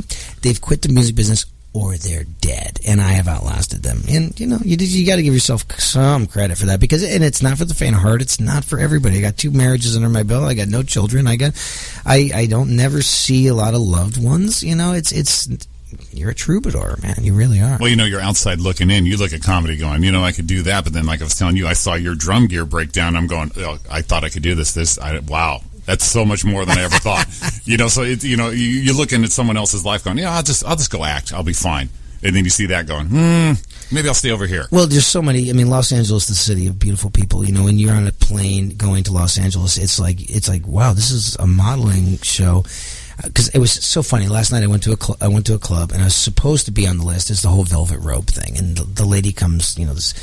The girl with the clipboard that is letting people into the club is an 11, and she's like, "What's your name, sir?" I'm like, "Rich Redmond." She goes, "How do you spell the R-E-D?" She goes, "Yeah, you're not on the list." And I said, "I got the confirmation email." She goes, "Well, can you work that out over there?" Wow. It was such a Hollywood moment. It was like, wow. That was so Hollywood. It was like the scene from Knocked Up where he's like, we can't have a bunch of pregnant bitches running up around the club. I would totally hit your fine ass, but I can't let you in. My God, I love that. Who's that character? He's Craig Robinson? And you know what? He has a master's degree in music education. Yeah, well, he's stand-up, and he brings his organ, his piano on stage and sings along with it, but that's such a great scene in that movie. I mean, that's exactly what happened. And then I got into this party. Courtney Love was playing that night. It was like at the rooftop of the Dream Hotel. I was looking around, and I was with a gentleman who has been in Hollywood for 30 years. And he says, "My friend, I go to lots of parties, and I have never seen this many beautiful women in one party in my life." It was a modeling agency launch party, and every woman was an 11 or 12. I was like, wow, this is only in this town. Only here. Only in this town. And you were there. I was just there, drinking my Tito's and soda, and just going, I am here. Tito's. Tito's, love him. Whoever Tito is, he's so smart. Yeah. The taco. No, Tito's vodka. Vodka. Oh, yes. It's like distilled like 8 times or something. And Damn. They sent me, because I'm on their list, they sent me for Christmas like an olive, I don't know, things you put your olives on, 2 of them in an envelope. And I thought, I'm like, wow, look what they sent me. Well, it wasn't just me. Obviously, they sent them to everybody. But I thought, how smart was that? I was all excited. I don't even know what I'm going to do with them, but Tito's. Well, just, my guy. I think he'd been around for a while, and I don't know if they just hired a new marketing person or how they... But just there was all of a sudden this brand came out of nowhere, and now when people think of vodka, they think of Tito's. I mean, that's what you want. Talk about branding. I don't know how they did it. But I mean, look at me. I'm a brand whore. I mean, I will get off the airplane, and I've got a 5-minute layover, and there's Tully's Coffee Beanery, Dunkin' Donuts. Oh, I want to go to Starbucks, but I've got to take a tram. It's in the other, and can I make it? And I will go, and I will go to Starbucks because the product is so consistent, and they make me feel special, and they always get my name right, Mitch. I will do it. I don't know how they do it. I mean, you could be in Dubai, South Korea, Canada, God forbid, and this is the same. It's like they have your drink on file. Is that Rich Redmond from California, Nashville? Yep, there it is. That's your drink right there. Light coconut milk, no sweetening. We got you all set up. No problem. Send your coffee files wherever you need them. Your coffee files. The coconut milk. Coconut milk, because coconut makes me feel like I'm on vacation every day. Plus, I'm lactose intolerant as hell. So what was the drink today? This is just either a cold brew or an iced coffee with a dash of coconut milk and no sweetening. Okay, so because this morning, see, I was talked into a coconut milk. Oh yeah, did you like it?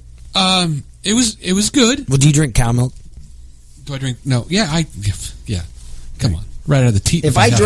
If I drank cow milk, we would not have a show. You guys would be like, Stretch. He's still in the bathroom. He's still in there doing stuff. Oh, man. We're going to get out here and reset a minute. We just ran through a break, but we don't care. Ooh. Is that the faces? Yes, sir. Nice. Look at, see, Jimmy, I'm going to tell you right now, Jimmy does the best pulls in there for guests. Look at, here he goes. Rich is going. I got him. A little bit of attitude was going already. I saw it. Hey, are we still on? Yeah. Absolutely. Okay. We're getting ready to go off then. Okay. We're going to take a break. All right. We're going to out here for 7. Give us a call after the break, 909-360-8330. We've got Roy, Jimmy, and Mr. Rich Redmond in studio. See you in a minute.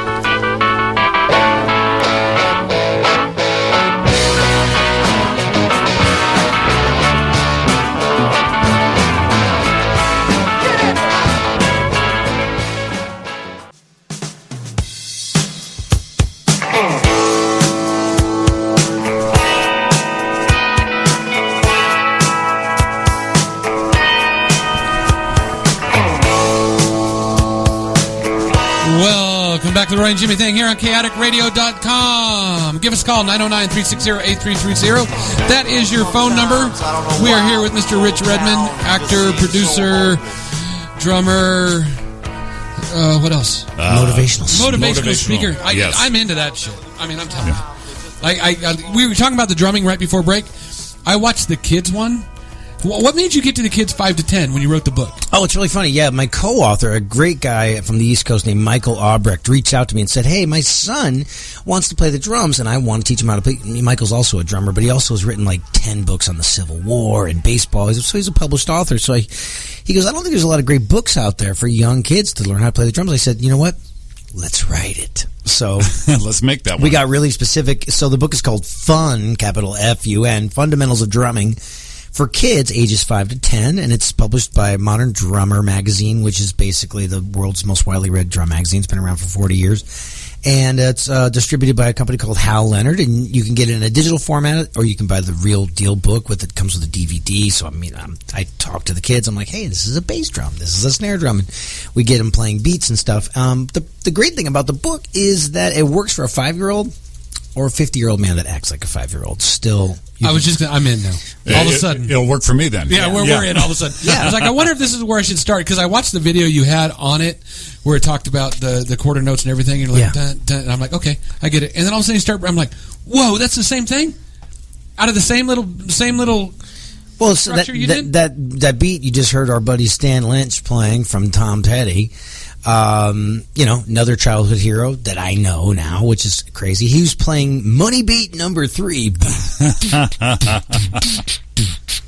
And so I get these kids playing these beats, and the selling point on the book is not only are they learning how to play these beats, but they're learning how to read music right away. And reading music is the one skill set that has saved me time and time again and has allowed me to cultivate the career that I have, is being able to play with a lot of different bands at the same time. Excuse me. Because of the reading. Well, and it sounds lame, but I played trombone in a junior high band. And that's a comical instrument with the but it was fun, and you did a lot of the vocals, for the songs that you're covering, basically. But you learned how to read music. Yeah. It'll take me a little while to get back into it. And I was talking to you earlier about I air drum, and you just memorize. But learning what guy my age, being the air drummer extraordinaire that I am, how hard would it be for a transition into the real deal? Oh, I can get you playing. I do a lot of these morning radio shows like Good Morning Dallas, Good Morning Tulsa, and I do a little, literally 90-second drum lesson with the on-air personalities, and I get them playing Back in Black, the beat to Back in Black in 90 seconds. Jeez. Well, what? One of the things, like I said, I love drummers, and this one YouTube video, I'm sure you're familiar with, Jeff Porcaro. Oh, yeah. The Rosanna, the drums only on that. And, and there's also one where he's explaining it too, and you're just like, holy shit. Yeah, he was such ahead of his time. But you isolate the track, and it's just the drums, and I'll play a little bit for it, just because I can listen to it just all day, just because it's iconic. They won the Grammy for that. Yeah, exactly. But then when he explains the complexities of it and the combinations and the morphing he did with that, he's just like, you're beyond impressed, how he just put that together and how difficult it looks, but the sound comes out like this. Yeah, we lost him way too early. Yeah, exactly. My favorite part of that is as soon as it came in and the beat came in, the attitude and that excitement that you drum with was in your face immediately. You just had that. Well, just like the Here Comes My Girl song, where it starts off with the drummer like that. It just sets the tone immediately. Yeah, I think that was recorded at Capitol Records, right up the way there. Oh man, did you see the documentary? Just Basic Music about Sound City, the studio. Oh, yeah, I got to go to the concert they had for that at the Palladium. So Dave Grohl just played with all these people, Fogerty, Stevie Nicks, all these people from punk bands, all in one night, and it was just, oh my god, it blew my mind. It was great. Yeah. And Taylor was just doing the drums, all the songs except maybe 2. Dave jumped in, like for Cheap Trick, the live version of what is that? The one from live from Budokan. Oh, I Want You to Want Me. Ain't that a shame? Oh, okay. Dave sat in on the drums on that one. It's like, so I like watching Dave and Taylor, and it's like watching you now, where I've seen your videos. You're into it, 120%. Dave's a monster. Yeah. I mean, not only did he change rock and roll one time, he changed rock and roll 2 times. Right. Once as a drummer and once as a frontman. Exactly. Hey, you ever want to be a frontman? Is that one of your things you had in the back of your head? God didn't give. I have the personality of a frontman, but not the voice. Yeah, not the vocals. So the closest I get is my speaking. That's like, I do motivational speaking, and that's me as the frontman, me doing almost like a one-man show. And this concept called CRASH is my platform, and it stands for commitment, relationships, attitude, skill, hunger. CRASH, and it's a universal message for kindergartners or CEOs of companies like Hewlett Packard or Johnson & Johnson or Cisco. I do corporate events, and they like it because I'm a drummer, so I come out and I play the drums, and it's kind of like a one-man show with like quality messaging and takeaways. Well, that was cool you brought that up, because that was one of the things we want to talk about and that's what I wanted to see is, if you're not in the music or you're not into drumming, you're not into that, what else are you going to pull out of what you're bringing to that? Because I know you show a lot of passion for everything, and your thing is like passion for life. Passion, you can just see it. It comes out of you. But is somebody in a different field going to be able to do that?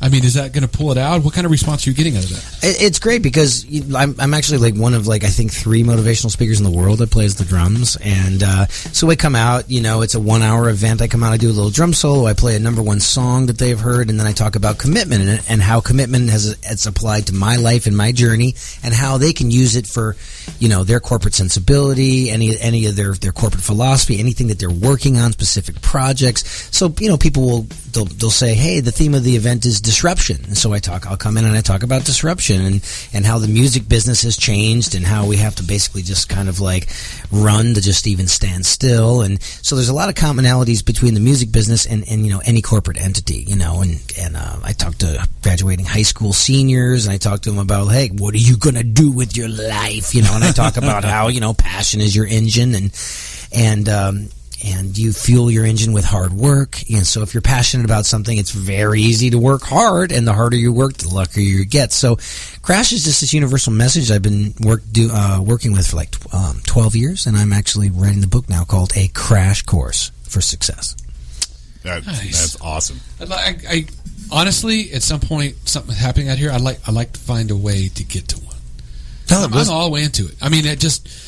With the different people I've worked with and seen, I pulled something out of everything I've been to. Yeah. And a lot of that came at a time in my life where I actually needed it. Yeah. Where I was just like, and I fall in and out a little bit, but I was the poor me guy, like, oh, nothing happens. Oh, shucks. But it was all me. Yeah. You find out then it was all me at that time, and then you're like, well, no, you're making all this happen. Yeah. So I'm way on. Yeah, the mind is so powerful. Yeah, I'd like to, like I said, I've got some really nice clients, and I'm growing that business. I think the book is really going to help. I'd like to get on the stage with some, some big entities like the Tony Robbins people and the Gary Vaynerchuk people and the Grant Cardone people and all these kind of thought leaders that are out there. I think they would be smart to have a forward-thinking drummer, entertainer, speaker at their events. I think that would be awesome. If they're listening, or if there's any people out there that are connected to those folks, check out crashcourseforsuccess.com and you will not be disappointed. Well, I'm going to send. I think I'm going to do. I'm going to send Kyle an email. Yeah, absolutely. I was just thinking to him. In fact, one of the better things about going to one of these speaker events is picking up something you didn't expect to pick up. Yeah, you go for one thing, but it turns out to be a whole other thing inside yourself. Yeah, well, the playing the drums is actually it's a physical manifestation of all the concepts that I talk about. So if you're talking about committing to your craft, to your company, to your family, to your product, and then you talk about relationships and how you want to cultivate sincere, lifelong relationships, and then how attitude is 99% of life, and skill, like developing the skill sets that we need to be successful in our chosen field, and then staying hungry for success through all the seasons of your life. I mean, these are universal messages that basically a musician, a person in corporate America, a new business owner, a startup, a kindergartner, even a bass player can take this stuff. Even a bass player. Yeah. Well, we started out doing our goal being the stand-up comedy, so we go to these places, but like you said, you meet people. Yeah. We had no idea in a few years we were going to be doing a radio show weekly. Yeah. That came from something else. That's a commitment. I mean, that is a commitment right there. Yeah. I mean, that's heavy. Then I met this other guy who does the voiceovers, and I've been hearing all my life, you got a great voice, you have a great voice. I go to Burbank, and I go to Kalmanson, and I do the courses. Did you do the training? Yeah, over at Kalmanson and Burbank there. And you have a demo? I haven't made it yet, just because. Pooh. They say don't make it too early, but also I met someone else who said, no, here's how you want to do it as your first one. You have to wait for those opportunities. You just can't go out there going, hey, it's KLOS. How's it going? Well, you could do faux, like my voice demo is like all faux commercials where it sounds like almost like I could have done them, like Gotcha. Target and the car commercial, and then the financial, like 2.9% APR finance, like all that stuff. But you know what? I did that. That was strong right there. That's very strong. But, I also want my first impression to be one of the better ones, Sure. So the show here actually helps me develop a natural speaking, but also play with the voice, too. Oh, you sound great. Bring it down a little bit. But, 2 years ago, 5 years ago, when I started doing all this, I said, hey, how's it going? And I'm going to imitate the guy who does the movies deep down in the South, Yeah, you're like, in a world. Exactly. We're one man. I can impersonate him, but then they're not going to say that's not you. You can't be Don LaFontaine. I know, there was only one, And truthfully, the last 8 months is when I think I'm coming into it right now. So now I'll do the demo. Now I'll go out some more auditions. I like coming into anything, really. Sorry, guys. This is internet radio. Wait. Join Rich for On the Road to Marriage 3 right here on chaoticradio.com. Oh, my God. Ladies, I am taking submissions for wife number 3. Leather and inside. Must That's all you be need into to know. leather and cooking. The password is Actually, you fun. won't have to cook a lot. Like, I'm never home, but if you can whip up something, like I have been in relationships that I should not have stayed in way past their expiration date, just because the woman was willing to. And it doesn't have to be. I mean, we're talking about a tuna sandwich on toast. That just, like, for an Italian man, that's like a sign of affection. Right, Like, exactly. Like, here, you honey. Here's your coffee. I made you a tuna fish sandwich. Like, I don't know. This doesn't happen anymore. And Yeah. I just, well, you know, it's the last bit of tradition I have. Exactly. It is not feminism. It is not being anti No, it's anything. It's just like the homemaker skills, obviously. Can you make me a fucking Yeah, sandwich? it's like I can't make a sandwich, but I can Google deliver a tuna sandwich. That is not sexy. Yeah, exactly. I'll tell you what is sexy. Honey, I made you a tuna sandwich. Yeah, I thought you were hungry. I will do anything. Nothing like a tuna sandwich. In fact, my dad, super Italian, tuna his go-to. That's his seafood right there. That's a seafood. With celery, it's a little chopped with up the celery. My celery. grandmother had that in there with some little celery, maybe some onions in there, and then the toast or on Italian bread. Oh, like I'm getting. I didn't have Yeah, breakfast. see, and my dad's thing, he always went heavy on the mayo with that too, and it's just like, oh my god, You don't want it swimming in the mayo, ladies. Ladies, yeah, it just melts in your mouth. there's going to be so many people calling in. They're like, "What a jerk!" It's not good for No, you. yeah, hey, you just put it out there what you want. It's not a problem. Ask and you shall receive. That's right. Exactly. What are you going to do? Get down the road and find out she can't make a tuna sandwich and like I wasted all this freaking time? I've been courting you, taking you to steak houses, buying you $100 bottles of wine. You can't make a tuna sandwich. Tuna freaking sandwich. Watching YouTube. So and don't order it either. Make it. Yeah, it's just not going to happen, guys. That's okay. It's just not going to. We tried. We gave it a shot. Oh, man. That was the time to find and we blew it. Sorry. You never know. We had You that never moment. know. Well, this will be a podcast later. So You know what's really funny is that I have, like, in the last year, I got divorced, like, last July. So it's been a year. And I said, man, what the hell, man? I'll get on one of these dating sites. So I got on one of these dating apps, and I get messages from people going, there's somebody using your pictures impersonating you. I'm like, no, that's that is me. That is me. I'm like, dude, that is me. Wait, that's the funny thing is, how did they find him? You're like, They're on their site, too. they're on the site too, saying, hey. And you're Yeah. like, caught you. You're on And it's so funny is I actually matched with my ex. Oh. It's so funny. And Well, so that's then good. I actually... Oh, all of a sudden should we got close the noise. door? Yeah, we should maybe. Should we close the door? Oh, I don't know. I don't know. That was weird. Someone's coming. That was a great radio moment right there. That was amazing. All of us stopped. It was All of like us the War of stopped. the It Worlds. was like someone was going to come in and shoot us all here. Oh my God. you know what? With Chupacabra. We actually have a caller in. Oh, is that one? Okay, she's like, I know, I can make tuna. Yep, we got it's a female. Her name's Billy, and you are on the air with Roy and Jimmy and Rich Redmond. I saw Rich in Cabo. Oh Jesus! That gig. Oh, yeah? Are you also named Stevie? I just doesn't call. I've been listening. Great interview. I just want to tell you guys, great interview. Hey, thanks for getting us here, Steve.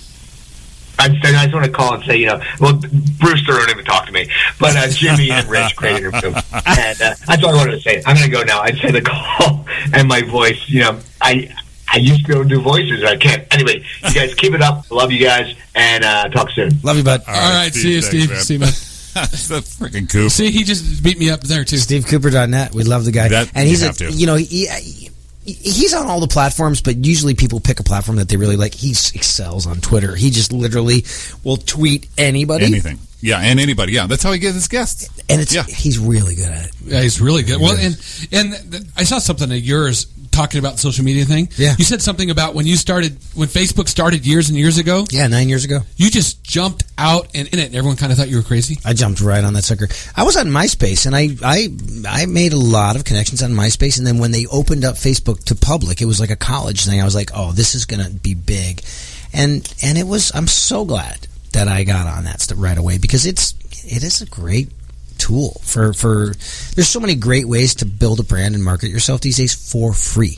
Oh yeah, absolutely. So, that's what I tell the college kids. I say, this is not just a way for you to like hook up and be silly. Like on Snapchat. I think Snapchat's slightly silly. Yeah, I don't use it as a broadcasting kind of thing. It's just I don't see the. But I think it's an age thing because all the youngsters love Snapchat. Yeah, and it's one of those things you may have to use it just because of that exposure. My friend Jim McCarthy, my guru, my producer of my podcast, says you gotta get on Snapchat, Rich. Right. And so like I'm just like clunky on it. I'm like, hey guys, I'm doing the radio show because you only have like 11 seconds or something, or 13 seconds. I'm like, hey guys, what's going on? I'm gonna try to make a tuna fish sandwich. Have a great day. Like it's too fast. Yeah. But do you make sure to do it with the nose and the ears? Like the little filters? The filters? No, I don't do any of that. Come on, man. Rich, you got to do that. That would get you someone to make a tuna fish sandwich if you did it with a little nose and ears or horns. When Facebook first came out, the simplicity of it was, I'm doing this. Yeah, what are you doing? But as they added the features, like with Twitter with the live video, once they added that, it's like, why? Why would we do this? Mm-hmm. And now I do it maybe once a month. I'll do it out there, and it gets a bunch of. You can't deny the viewability. People love video, and the Snapchat's the same thing because once you say. Snapchat me, people are like, all right, in their heads already going, he's already on the latest stuff, he's keeping up with it, you know what I mean, because Snapchat came out, you're just like, come on, you got to be kidding me, you have to be kidding me. Yeah, Snapchat, and I got to get on there. Yeah, so I got the account. In fact, when these platforms come out, I sign up right away, so it's one of those rare things where it's actually my name, no hashtag, no freaking lowercase --. *2231. So a couple of minutes straight as Jimmy Shaw, which is awesome. I think Instagram is probably as far as brand building, is probably the most bang for your buck these days because it's people like pictures. It cuts to the chase immediately, even if they don't read the caption. They get, this is what he's doing. And that's how it started out. It was a picture program. Just share your pictures, and it's kind of gone a little too far, I think, but it's still, like you said, a simplistic way of saying something and showing something. And my model is just like you got to find those 100,000. There's 100,000 people in the world that will be a fan of you, that will buy your product or service. They will follow you. You just have to find those 100,000 people. If you find 100,000 people, think about it. If you're selling a dollar bauble and they believe in you, you can make a living for the rest of your life. You just need to find those 100,000 people. Yeah, well, they support you, so you in return have to support them, and these social media outlets is a way to support them. It's a mutual love society. Yeah, sometimes a lot of people get shit to, why are you doing a live video? I can't believe these people, with all their opinions. But you know what? You're not branding yourself. You're not giving back. You're sitting over there after your job judging everybody, but you know what? I'm a stand-up. We have a radio show. Yeah, what are you doing? Exactly. We're using it for what we need to use it for. You're complaining about life is what you're doing. Yeah, I don't understand the people that have all that free time to just be negative Nellies on YouTube. They just scour the internet for videos and they just spread hate. Oh, yeah. Yeah, instantly. And it's because then they're just cowards. They're hiding behind their keyboards. It's like, get out and do something with your life, loser. I did something that you hated, but you know what? I did something. I did something that you are not brave enough to do. Yeah, and I'm not going to go find you to shit on you, but you know what? If you did something, I don't shit on anyone doing something. But if we do find them, we will shit on them. I was going to bring that. I would definitely shit on I will defecate on your chest. But if Roy does something, you do something too. If anybody I know or don't know, they do something, I'm like, well, look at them. They have the balls to do it. Yeah. Bravo. And my thing is too, like different. We talk about different comics, different kinds of music, different kind of that. You may not be into that genre, but you gotta appreciate someone's success and the hard work they did to get where they're at. Yeah. Why are you gonna shit on that? No, we're gonna shit on everybody. Totally. Yeah, well, if it's not your cup of tea, someone put the effort to go make it theirs. Sure. Yeah, absolutely. So you do the Pick Rich's Brain also. Yeah, I'm on 5 episodes of Pick Rich's Brain. It's a podcast, so it's all things music, motivation, and success. And it's at richredmond.com. Everything is archived under media. You hit the media icon, the podcast icon will drop down. I'm also on Google, iTunes, and Stitcher. And then we film it in HD, and it exists on my YouTube channel, which is youtube.com/Rich Redmond. Excellent. And we're having a great time with it. We really are. And I'm starting off with the low-hanging fruit, which is basically all my friends and sidemen in the music business that I know. And then I'm going to start, interviewing just creative people, chefs and CEOs and, marketing people and celebrities. And we know so many people that it's just an endless parade of guests. So I know more people than I actually have time to do the show. Well, we start out the same way. We start out being genre specific. We're stand-up comedians. We'd have our friends in, headliners and all that. And then we'd have somebody different we'd never met. So you're in. You wouldn't be in our genre when we started. But, these turned out to be But I'm trying to be more funny, Oh, you're hilarious. But, you bring that in, and it adds a nice variety to your show. Variety's great. It really is. I'm excited about the whole thing. I'm averaging 2 shows a month. So I'd like to do every week. But that sometimes is a commitment I just can't. With my touring, I just can't do a weekly show. Oh, absolutely.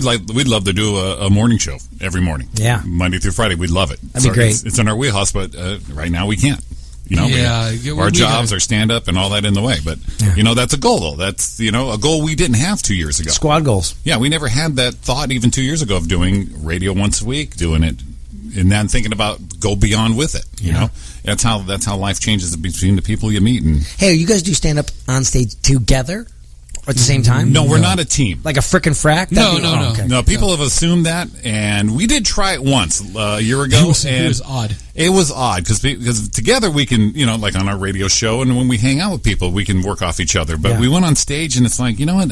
This isn't my persona. Actually, the second time it worked because we went up and kind of did a co-host thing because we produced a room, and it was kind of whatever. But then we went up again. We did that birthday party. Oh, that's right, for Paul. And that was actually a lot of fun because we didn't think about it. We were just told we had to do it. Yeah. And we went up and just ripped it and had fun. Yeah. So it was like the planning of it sucked. But when we didn't plan, we just went up and released and had fun. It was work. And when we first started, we did a lot of shows together. So people assume like Roy would do a show, and where's Jimmy? Oh, he's parking the car. Where's Roy? He's over there.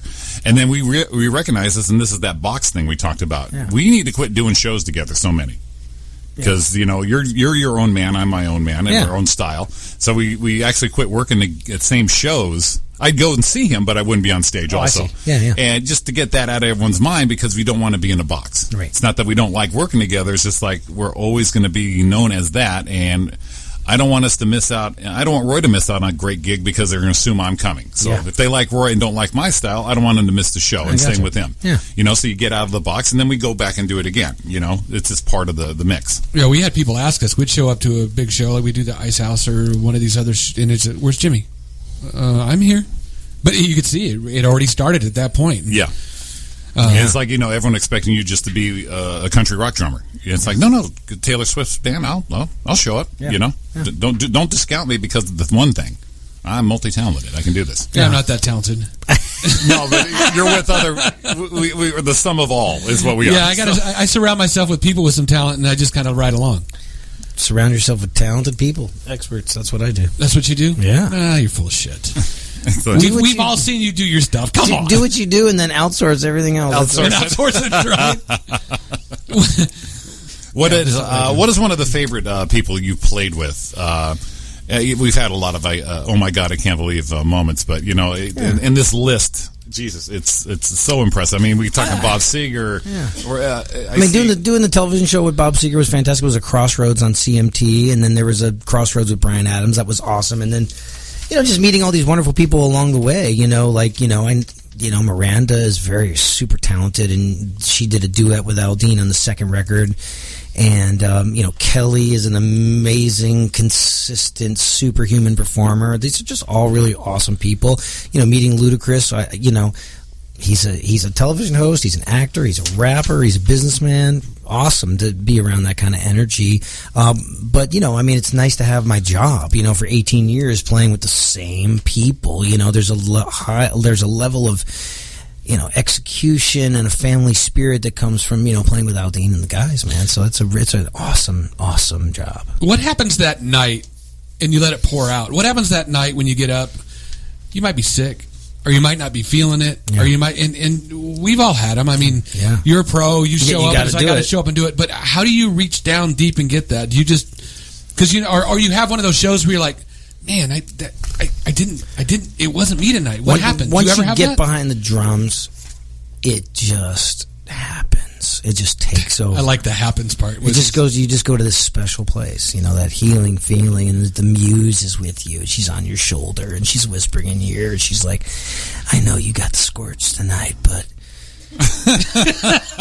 we're going to do this, man, and it's going to be great. I had a show at the Ice House. I was so sick. I had the deepest cold I had in a long time. But it's the Ice House. You have to go. Where's the Ice? That's an iconic place, right? Pasadena, yeah. Oh, it's in Pasadena. Okay. And that's where we met Cooper. And just before, I've been there enough where people knew me. And I said, man, I am sick as hell. And the guy says, I got something for you. And so he made me this concoction. He says, tell me when you're going to go up. So I'm going to go up here and stuff. So like 2 comics before that, he said, come here. So he gave me this concoction he made. And I drank it. I mean, it was harsh. But by the time they announced me, I felt great. What was it? It's some kind of, a lot of whiskey. And I think it was just a whiskey cocktail. Oh, yeah. And I felt great. I went up. As soon as you hit the stage, whether you're nervous, scared, or excited, as soon as you hit the stage, that animal is what it is. Boom. And I felt great, did my set. I had a great time. And then like a comic and a half later, I went right back down. Yeah. And I went back and the guy goes, you're welcome.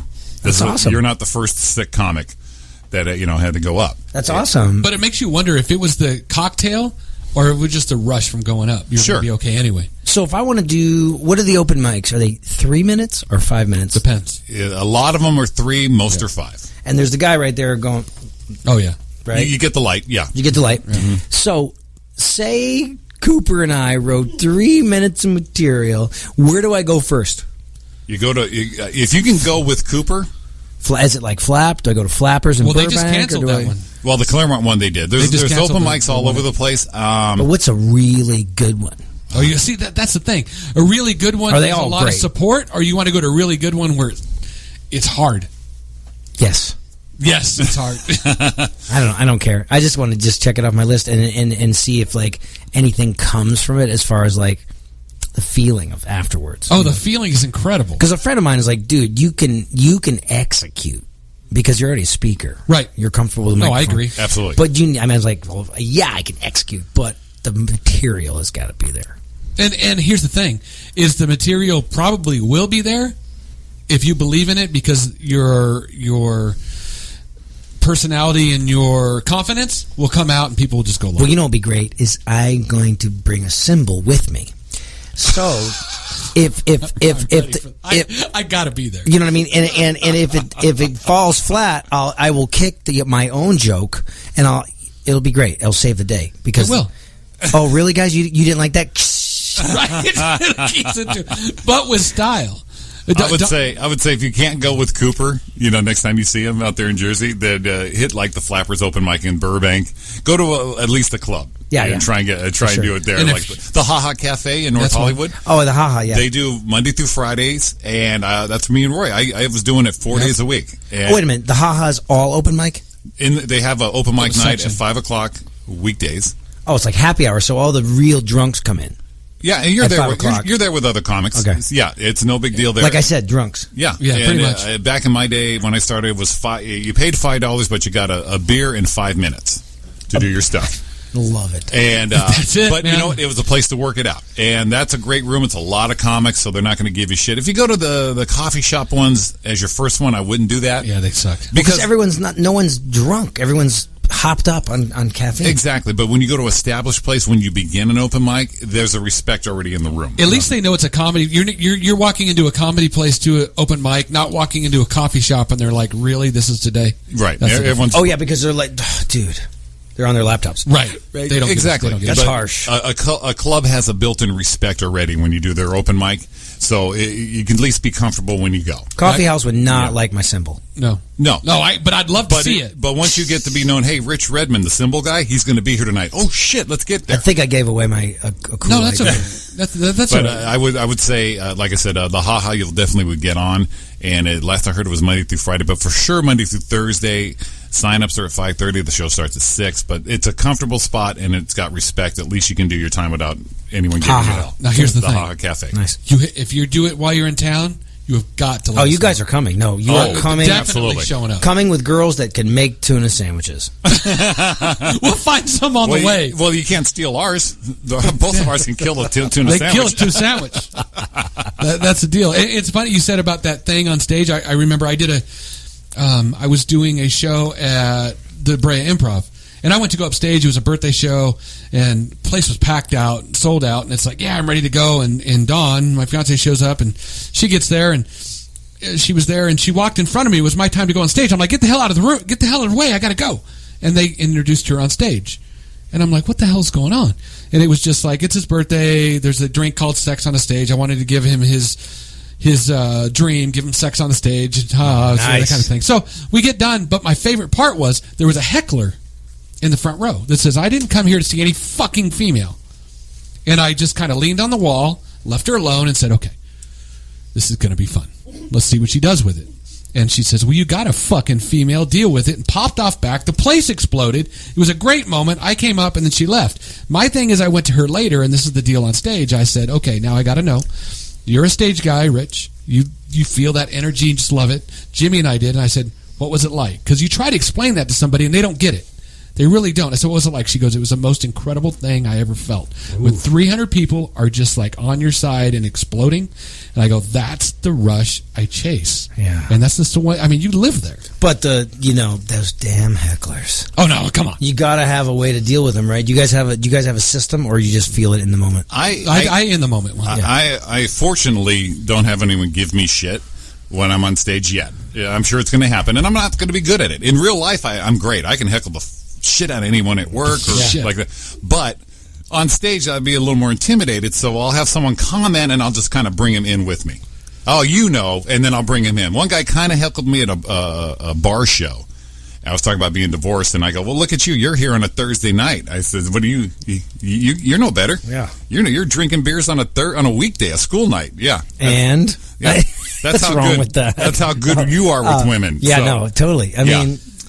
I'm more of I've turned into a lot of crowd work stuff, so I don't care. Yeah. Bring it. I don't give a shit. Yeah. I'd rather not. I'd rather just be myself and shut up. Please shut up, everybody. I don't want to. Don't, please. But acknowledgments or someone laughing when I start to say a joke, then I'll bring them in. And then I'll make them part of the act. Oh, I love it. Or the response of it, Yeah. I had 2 years ago, I had a group called Strike That. This is my buddy Billy Hahn. He's the drummer with Colby Calais, great artist. And anyways, we had this group where basically we would just play household objects like trash cans, paper clips, staplers, Scotch tape dispensers, filing cabinets, and we would make music out of it. I love it. So we bring all this stuff and we play at Zany's, which is this iconic venue in Nashville, and we would open up for the comics, and basically we would reverse heckle the audience. So we'd be playing drums and stuff, and we'd go, this first seat is right there. So all these people were like, what the hell is this? And I would grab their salt shakers and be playing salt shakers in their face, and then I would grab one woman's beer. I drank the woman's beer, and then you come around and you're playing their table. So we didn't even give them a chance to heckle us. We reverse heckled it. They had no idea what to do. Yeah. Yeah, you're part of the show right now. It was so fun. Thanks for coming. Sounds like a lot of fun, actually. Yeah. See, that kind of thing with the stage presence and the quick on your feet. Yeah, you'd have no problem doing your first 5. Okay. Yeah. Yeah, we gotta be Get ready, Burbank. Yeah. Gotta be coming to Flappers. Exactly. I want it to happen now. I'm like ready. Oh, I got to get it. Steve, are you ready? Cooper's going to help me with the material. Absolutely. Cooper was last time he called a couple months ago or a month ago. He said tell him he's got a joke. Oh, that's right. Yeah, he's got the joke. He can't use it back east, but he can use it here in Southern California. He said it kills every time. He's selling it to anybody who wants it, and he'd give it to you. We know he'd give it to you. Yeah. Oh, I like that. He's a joke writer. You could get paid good money to write jokes, right? Exactly, and it's not really It's really not personality driven. It is definitely a comment on Southern California that everyone just applause breaks and laughs their ass off. And it would go great in Burbank. For real. Oh, yeah, you're set. Okay. You're done. That's my first joke. First joke's already... Exactly. Coop, you're already done with the first joke. Love it. We already got him a credit on this one. Ready to do that. That's... I got to be there. That's going to be so freaking cool. So what? I'm sure you mentioned it earlier. So what do you got coming up? I know we're getting close to the end here. Yeah, no, it's great stuff happening. I'm flying back to sunny Nashville tonight. I'll land tonight at midnight. One of my buddies is going to pick me up, and I've got 3 days in Nashville, 72 hours. I'm teaching at a place called Drum Paradise. I'm doing a master class for people that want to know about country drumming and navigating the Nashville music business. I'm doing that on Tuesday night. And getting back out on the road with Aldine. We're playing Thursday, Friday, Saturday, Sunday. And then coming back to Nashville, I'm doing my one-day role as Chris Isaac in the horror movie All Light Will End. And around that, just doing all my crazy projects. I'm writing these 2 books I'm talking about, and booking my motivational speeches. And apparently, I'm going to do 5 minutes of comedy the next time I come. Throw it in the mix. I mean, what the heck, But I'm excited about coming. I mean, I've got probably another 60 shows to do there with Aldine, but then we're going to not tour November of this year to March of next year. So I'm basically going to be living in Los Angeles. I'm going to be out here, and I'm going to be starting to study Thursday nights at the Beverly Hills Playhouse, which is nice. Which is really where Doris Roberts studied almost to the day she passed. Wow. Harry Hamlin, they're all kind of members of the Beverly Hills Playhouse, and I got a great teacher over there, so I'm super excited. So that's a legacy kind of place right there. Total legacy. So I'm excited about that. But during the course of the year, if there's any musicians out there, I record drums for people, for artists all over the planet. I have a studio in Nashville, Crash Studio. So songwriters or producers or composers or artists will send me their files, and I record drums right there in my house, and I send them back their stuff, and they never even have to see me. Really? Wow, there's your technology right there. That's great. Put yourself out there, use the tools properly, and you're out there. When is your next podcast dropping? We are going to do it on the 24th, and then it's usually like a couple-day turnaround. You should be able to put that up pretty quick. Yeah, but there should be 5. Everyone check it out. Pick Rich's Brain on Google, iTunes, Stitcher, and RichRedmond.com. We got 5 episodes. Now, with all the platforms, really the central spot to find out all your info would be RichRedmond.com. Yeah, there's RichRedmond.com, REDMOND.com. If you're really interested in hiring me as a speaker, you can go to crashcourseforsuccess.com. And if you've really got a lot of free time and you want to watch 5 short films that I co-wrote, co-produced, casted, and acted in, you can go to richacts.com. And if you want to buy my drumming stuff, I've got a 7-hour educational program at drumminginthe.modernworld.com. Nice. And tons of YouTube videos. Yeah, and on the socials, I'm just me, Rich Redmond. Please follow me on Instagram. Definitely. Follow him. I'll follow you.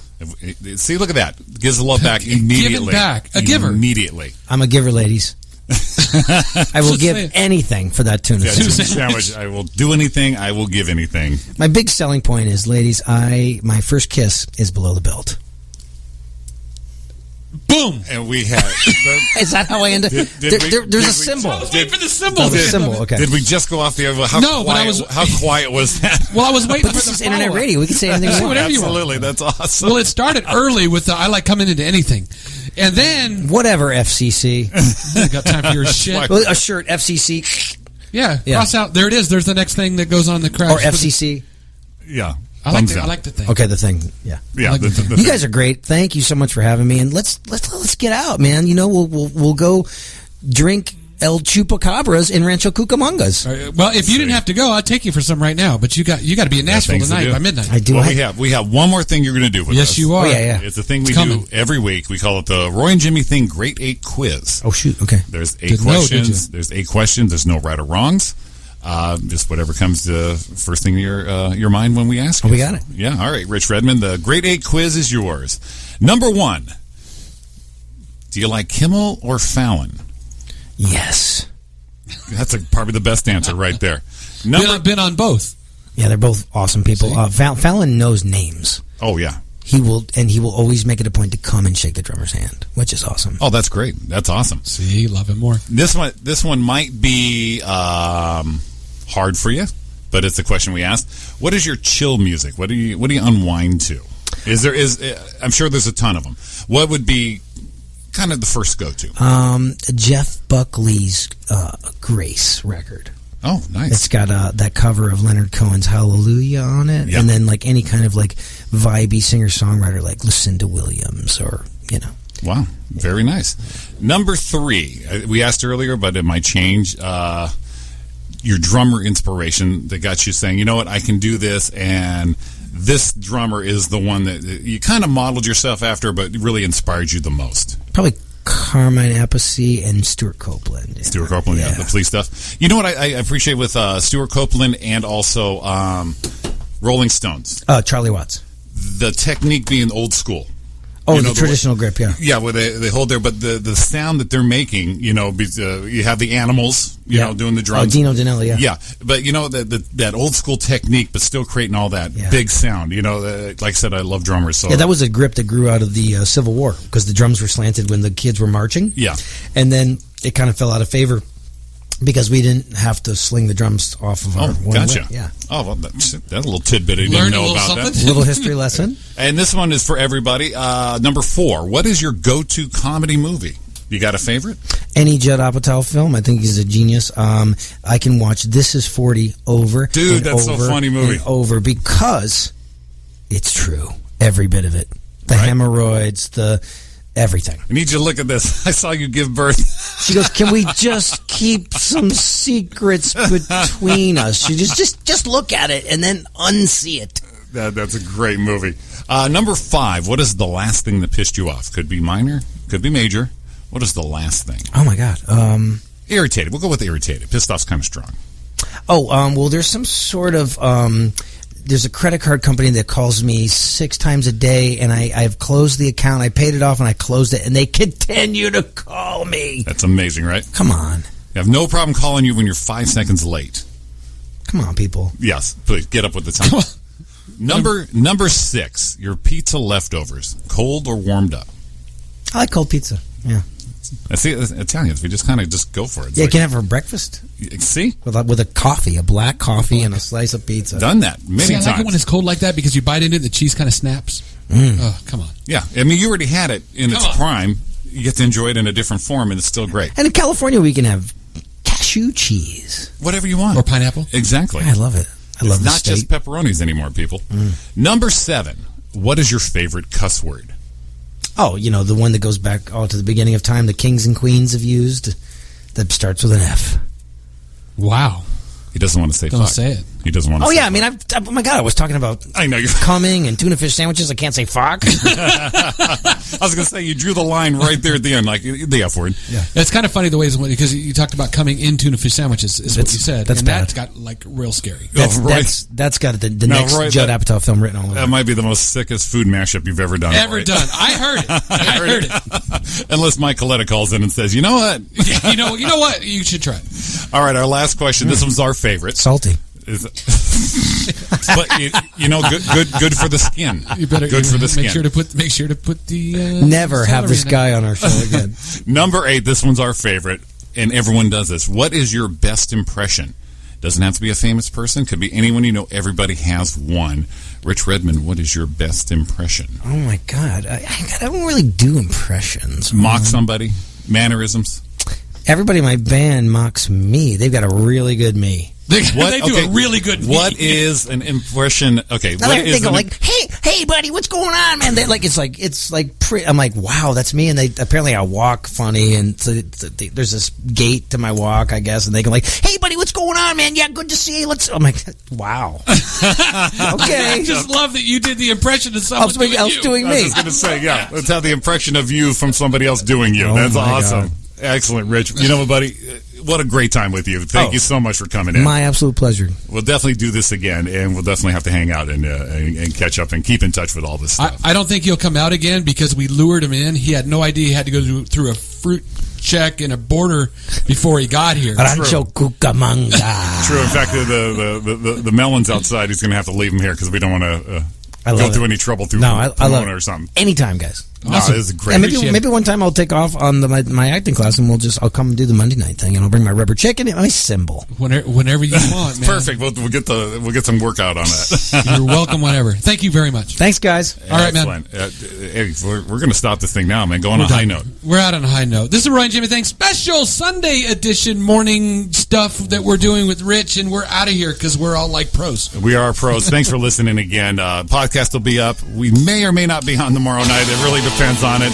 I'm going to take us out on a little, a bit of a little Texas, and we're wrapped up. That's it. We're done. See ya. We'll see y'all later. All right. Have a good day, guys. Bye.